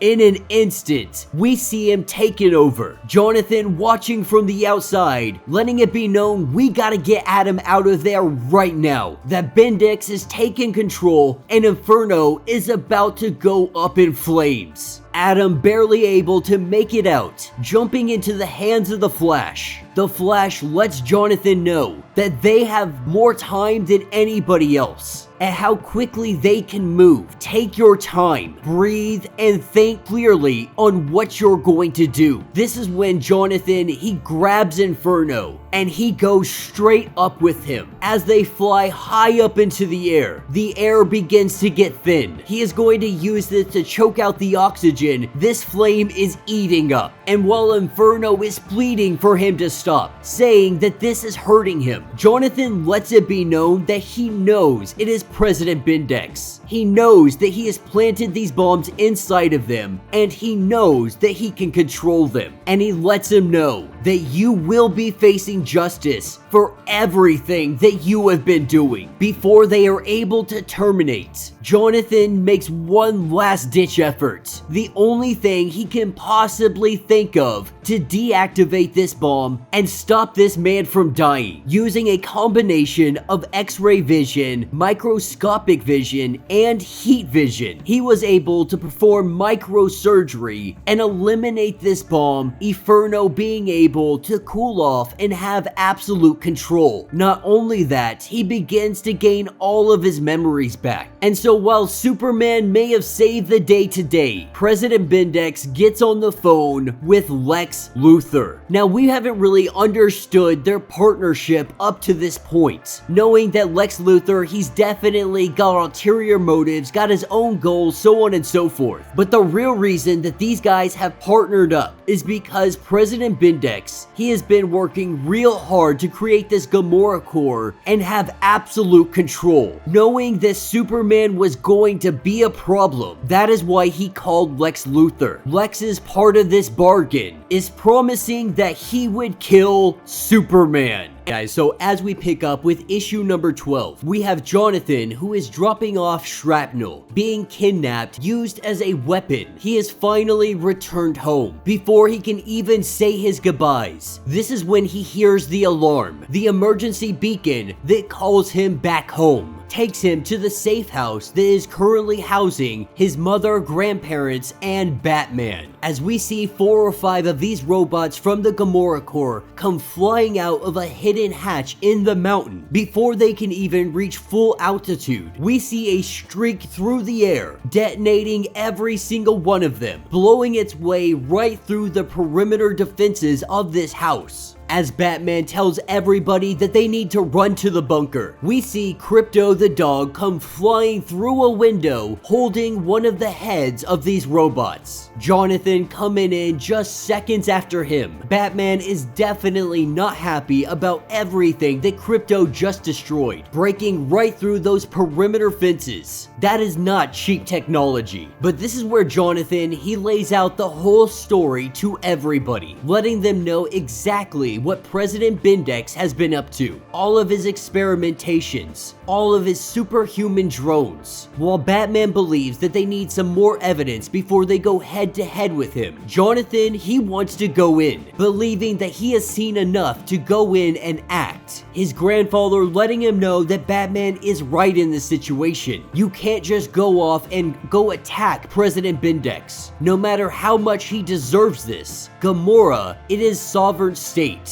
But Batman does know that Lex Luthor is working with him, and while he might not willingly give up some information, Batman thinks that he might be able to break into LexCorp. Jonathan lets it be known that they might not have to. Taking us to LexCorp, we pick up with Lex Luthor and Dick Grayson. Now, Lex Luthor, he has been trying to get this little meeting for quite some time, after Dick Grayson really more or less gave away Alfred Pennyworth's wealth, created what he is calling Haven, and you can read all about that in the Nightwing series. And so, getting access to Lex Luthor, the two of them, they go up to the very top floor. They have their meeting, they have their drinks, and this is where Dick Grayson is able to plant a listening device inside of Lex Luthor's room. And while Dick Grayson having conversation, he does bring up this Gamora program, because Dick Grayson has had multiple assassination attempts, thinking maybe he needs a little bit of muscle. Lex Luthor lets him know that he is not needed for that program,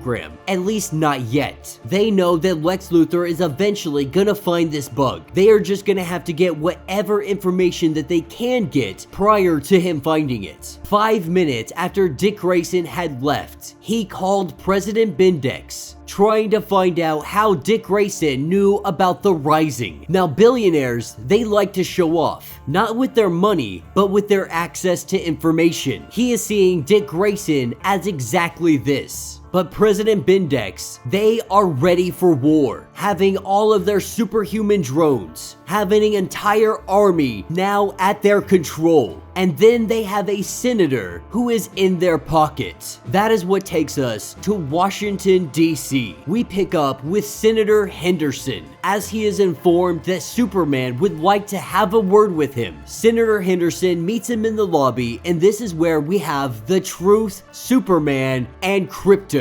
A camera directly in his face. This is where the questioning begins. Now, the senator, he wants to go talk in his office, but Superman, he wants to do it in front of all of these people because he wants to talk about the attack on his grandparents' home. And while the senator, he really seems sympathetic to the situation, as they probe with more questioning, we are learning that the senator, he had something to do with this. Because when Fault Line had been escorted out of Star Labs, the senator was the one to sign off on it. While he tries to object to all of these claims, they have video proof showing that the senator was escorting Fault Line out. Being caught in the midst of this lie, he says that he didn't want this, that he didn't have a choice. Superman trying to calm him down and let him know that they could keep him safe. This is when Krypto, he smells something funny. Without skipping a beat, he uses his heat vision and he blasts the senator right through the freaking building. Jonathan doing everything he can to hold back Krypto, rushing over to the senator. He is lying on the ground, smoke coming up from his chest, thinking that Krypto just killed a freaking US senator. This is when the tentacle comes up and it grabs hold of Superman. We see the transformation, our senator turning into a giant squid, a titan of a monster that is destroying everything in its path. This is because he is now being piloted by President Bindex, with Krypto and Superman doing everything they can to hold back this beast. This is where Jay decides that he is gonna try and do something. Using his abilities, he is able to phase through this creature, phase himself all the way to the center, to the brain. Going inside here, this is where he is able to pull out the chip that is controlling the senator. But as he comes out of this giant freaking squid, he doesn't realize that his mask is off his face. His identity is now known to the world. The truth is no longer anonymous. And that is when the nightmare begins. We are diving into issue number 13, and right now, Superboy, with all of his power, with all of his might, there is nothing that he can do for Jay. Information is moving across the internet. Mainstream media across the globe is reporting on his identity, and this looks very bad because his mother is the ex-president of Gamora. This looks like some disgruntled politics, like her son is going out there and undermining President Bindex. Regardless if that is true or not, this is the narrative that is now being pushed. Now for Jonathan, this is just another day. Being the son of Superman, having all of this exposure, this is something that he is used to. Jay, on the other hand, he's not as bulletproof, unable to go to any of the safe houses because Batman is not a fan of him, doesn't trust him, doesn't believe him. But Jonathan comes up with one good idea. A place that nobody is going to think to look. And that is what takes us to the Fortress of Solitude. Right now, this is the safest place on Earth, letting him know that there is no possible way anybody could reach them. As they go inside, this is when they run into Dreamer, with Jonathan trying to figure out who she is and how she got in here. She introduces herself as Nia, and she was able to come through the minds of the animals that Superman has down in the basement, not even knowing that she could do this. She knows that she had to find Jonathan, that the dreams, they led her here for a reason, and that is what takes us to 1 week in the future. That's what takes us to Gotham, and we have the Joker. He has been murdered. Batman currently looking for that murderer. The Bat family, they cannot believe that the Joker, he is finally dead. But with the death of Joker, we also have President Bindex dropping what he calls the gas giant, a giant individual that takes the form of gas. But this gas isn't just any gas. This is Joker gas. It fills all of the streets. Civilians left and right begin laughing hysterically, with Oracle putting out the SOS. We have all of our heroes show up on site. Wonder Woman, Green Lantern, Superman, Aquaman, The Flash, everybody comes, with Superman inhaling all of the Joker gas. Our Justice League and all of our heroes, they jump into action, saving as many people as they can. The only issue is, we have post-humans. President Bindex's army has already made its way here, and they are taking down our heroes one at a time. From Wonder Woman to Green Lantern, every single one of our heroes are murdered. When Jonathan does get back to the city after taking the Joker gas into space, he finds himself in a weakened state, not really understanding why this is. We see President Bindex show up. They have been waiting here in the city, having Batman in custody. President Bindex is showing Superman the end, putting a bullet into the head of Bruce Wayne. He also lets him know that Joker gas, it was also laced with kryptonite. So when he inhaled all of that, he severely weakened himself. As he slowly starts to lose consciousness, this looks like the end of Jonathan Kent. But this is all just a dream, a vision of what Dreamer has seen, a window into the future. Now Superman, he knows that he can trust what Dreamer has seen. That is because of his time with the Legion of Superheroes. The Dreamer that he has before him, this is like the great 1,000 greats granddaughter of the one he knows in the 31st century. He was also informed that they would meet one day. In fact, she was such a big fan of her that she made her some stuff in the 31st century for Jonathan to give to Dreamer in this present time. With this Dreamer really being brand new to all of this, she is given the gauntlets and everything else to be able to help control her energy, control the power that she has. Dreamer had really come here hoping to talk to Jonathan's father, but Jonathan saying that he is not here and he is not sure if he will ever see him again. But Dreamer does ease his doubts just a little bit and lets him know that they will see his father again. And so with Jonathan going over to Jay and letting him know that Jay has to stay in the Fortress of Solitude, that he obviously has to go deal with this and can't worry about his safety as it stands. And then Jay tries to play the whole "you're damseling me" blah blah blah blah. It's kinda lame. He should really just listen to Jonathan, but he wants to be a part of this. He wants to try and help fight against President Bindex, saying that Superman alone, he can't fight this battle. It would be seen as nothing more than a one-man foreign army invading a country, because Gamora is a sovereign nation, and President Bindex is going to use any excuse against Superman to turn the world against him. Jay firmly believing that this has to be a rebellion from the inside. It has to be the Gamoran people. They have to be the ones to fight back against this. It has to be a revolution. And that's what takes us to Gamora, with President Bindex now learning the identity of who the truth is. This is when he calls in for Dissident 1. Dissident 1 just so happens to be Jay's mother, not knowing if she were dead or alive. After what President Bindex is about to do with her, she is going to wish that she was dead. Alright gang, so this issue is picking us up and it is having Lois Lane let the world know what President Bindex has been up to. Lois Lane now being a reporter for The Truth. She is reporting about the senator who had turned into a monster. He attacked Superman, and this is all linked to President Bindex and his experiments. controlling and manipulating people, kind of like sleeper agents he can control. They haven't been brainwashed. They have a chip in their head that literally allows them to be controlled by Bendix. She is letting the world know that this guy is essentially a crazy Nazi scientist, running all kinds of experiments, turning people into living weapons. Not only that, he is trying to sell these people to the highest bidder. With all of this news going public, we see President Bendix put up a shield around all of Gamora, spreading out the forces covering the entire city. He is preparing for any kind of assault. And that assault is very much coming because Jay and Jon have gathered together the revolutionaries, having a whole slew of individuals. From the Airy to Wink to Zebra Man to Jog. They are here because President Bendix had run all kinds of experiments on a lot of them. They had been used, they had been changed, and now they want justice. But Superman also lets them know that this isn't just about punishment, that he will face justice, but this is also about saving Gamora, about freeing people that are enslaved. This is a rescue mission. Now, of course, the question does rise up. If we have Superman, why do we need the revolutionaries? The truth is, Jonathan has no idea what kind of shield that is. He doesn't know if trying to break into it may hurt the populace on the inside. With too many factors, they have another plan in store. It's also worth noting that Dreamer told him about a kryptonite gas man that is inside there, a weapon President Bendix had got just in case Superman tried anything. As they start to go over the plan, this is when Superman also lets the revolutionaries know that while you guys are angry, while there is going to be a lot of danger out there, there is absolutely no killing. Because these superpowered individuals that are going to be coming after us, they are nothing than brainwashed slaves. As Superman continues on this conversation, this is where we see Robin showing up for his best friend, definitely not gonna miss overthrowing a tyrannical government. None of them really even sure how he was able to get on board, because right now they're on a freaking submarine. But Robin really just solidifying, saying that we're doing things the right way. If you cannot do things the right way, then you can stay behind. Now, before this mission gets underway, we see Jon and Jay head off to the Fortress of Solitude. The world has now seen who Jay is. They know who the face is behind the truth. If he is going to be doing everything that he plans to do, Jon believes that he needs a disguise. This is when he pulls out the suit that he had brought back from the future. Not only that, he also gives him a ring, letting Jay know that this ring is going to grant him flight. This is how Jay is going to get in there without anybody noticing, and that takes us high above Gamora. After a little bit of practice, Jonathan has taken him up here, and this is where he lets him go, completely suited up and ready to get underway. We see Jay phase through the shield, and Jonathan can do nothing but watch, hoping that Jay can make it there in time, can avoid detection long enough to be able to shut the shield down so that they can start their assault. Making his way into HQ, he starts taking down some guys, making his way through this building by phasing through walls, walking into a room full of scientists. He is not really sure what to do, not sure what button to push to shut down the shield, nothing. What he does do is he asks the scientists to press the button for him, that they can all be saved, and these scientists do not hesitate. Pressing down on that button, the assault is a go. Superman grabbing the submarine and bringing it up to the surface. The revolutionaries let loose. As we have a full-scale invasion, the fight seems to be going in their favor. This is when Dreamer, she gets a vision, letting Jon know that he needs to help Jay right now. Because while he may be invulnerable, what he is about to face is something that he will not be able to overcome. As Jonathan wastes no time punching directly through all of these walls, he gets to Jay, and this is when Jay sees the previous president, Jay's own mother, now looking like a monster, experimented on and controlled by Bendix. she goes in for the kill. Alright gang, the revolution has begun. The assault on President Bindex is in full effect. We have Jay Nakamura, we have Jonathan Kent. They have come looking for President Bindex, but what they find is not the president, but yet another creation, another monster that President Bindex is more or less controlling. But for Jay, this is very devastating because the one being controlled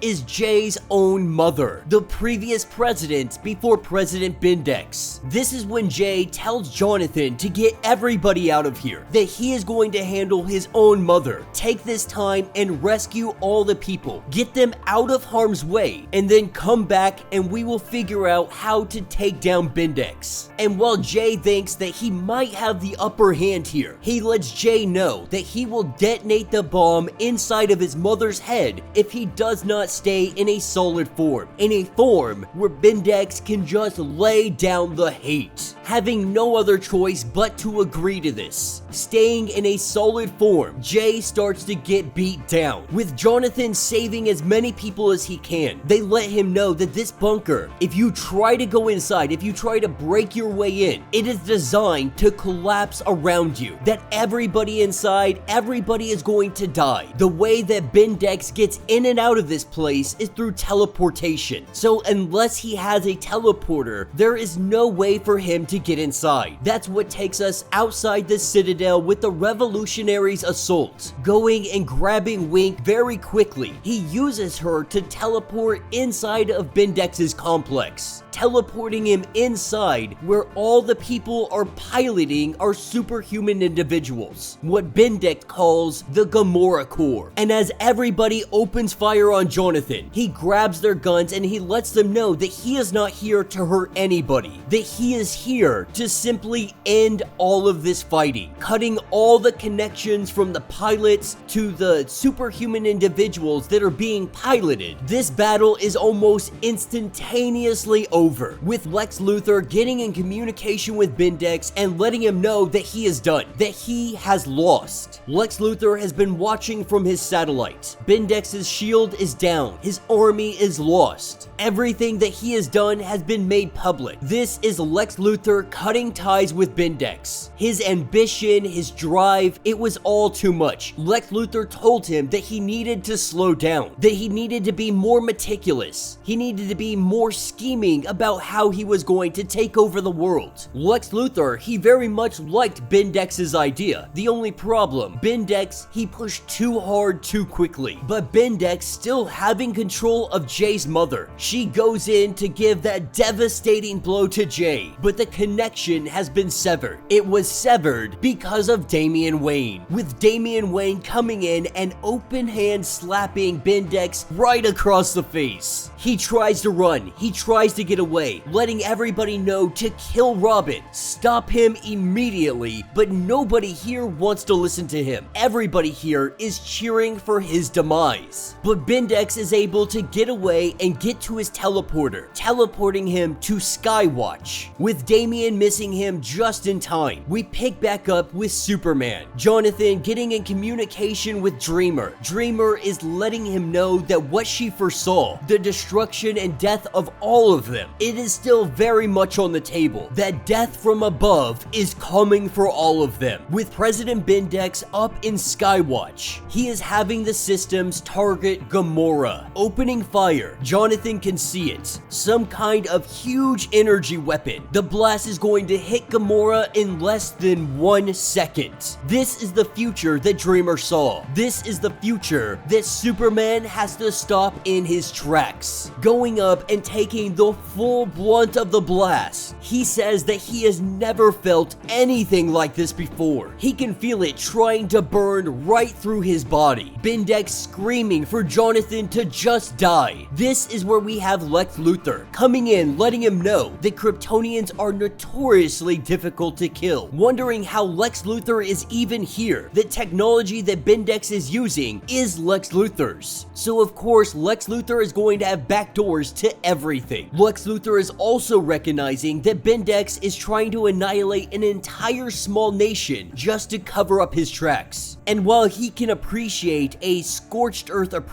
approach. This is taking it too literally. He warned him not to rush global domination. He messed up big time, and what is worse is that he has implicated Lex Luthor. Bendix wondering if this is a threat to him. Lex lets him know that this is way past threats. You were too ambitious, you were too reckless. Lex Luthor is going to take everything that he has built and he is going to improve on it. Lex Luthor sees him as more of a beta test. This is when Lex opens up one of the airlocks. It opens up and we see Bendix sucked out of it as he flies into the empty coldness of space. That is the end of President Bendix. With Superman still taking the full blast of this energy weapon, something is happening to him. Something that he has never felt before. He can feel fire behind his eyes. He can feel it in his fingertips. Something is building inside of Jonathan. Some kind of power that he has never had before. Before it can reach its full manifestation, Lex Luthor teleports himself out of Skywatch after initiating the self-destruct sequence. That is when we see Skywatch burst into flames, with Jonathan coming back down to Earth, trying to let Damian know that he managed to get between the weapon and Gamora, but something weird happened to him, letting Robin know that they'll talk about this later, because he's got to go figure out exactly where everybody is and make sure that everybody made it out alive. From Jonathan to Dreamer to Wink,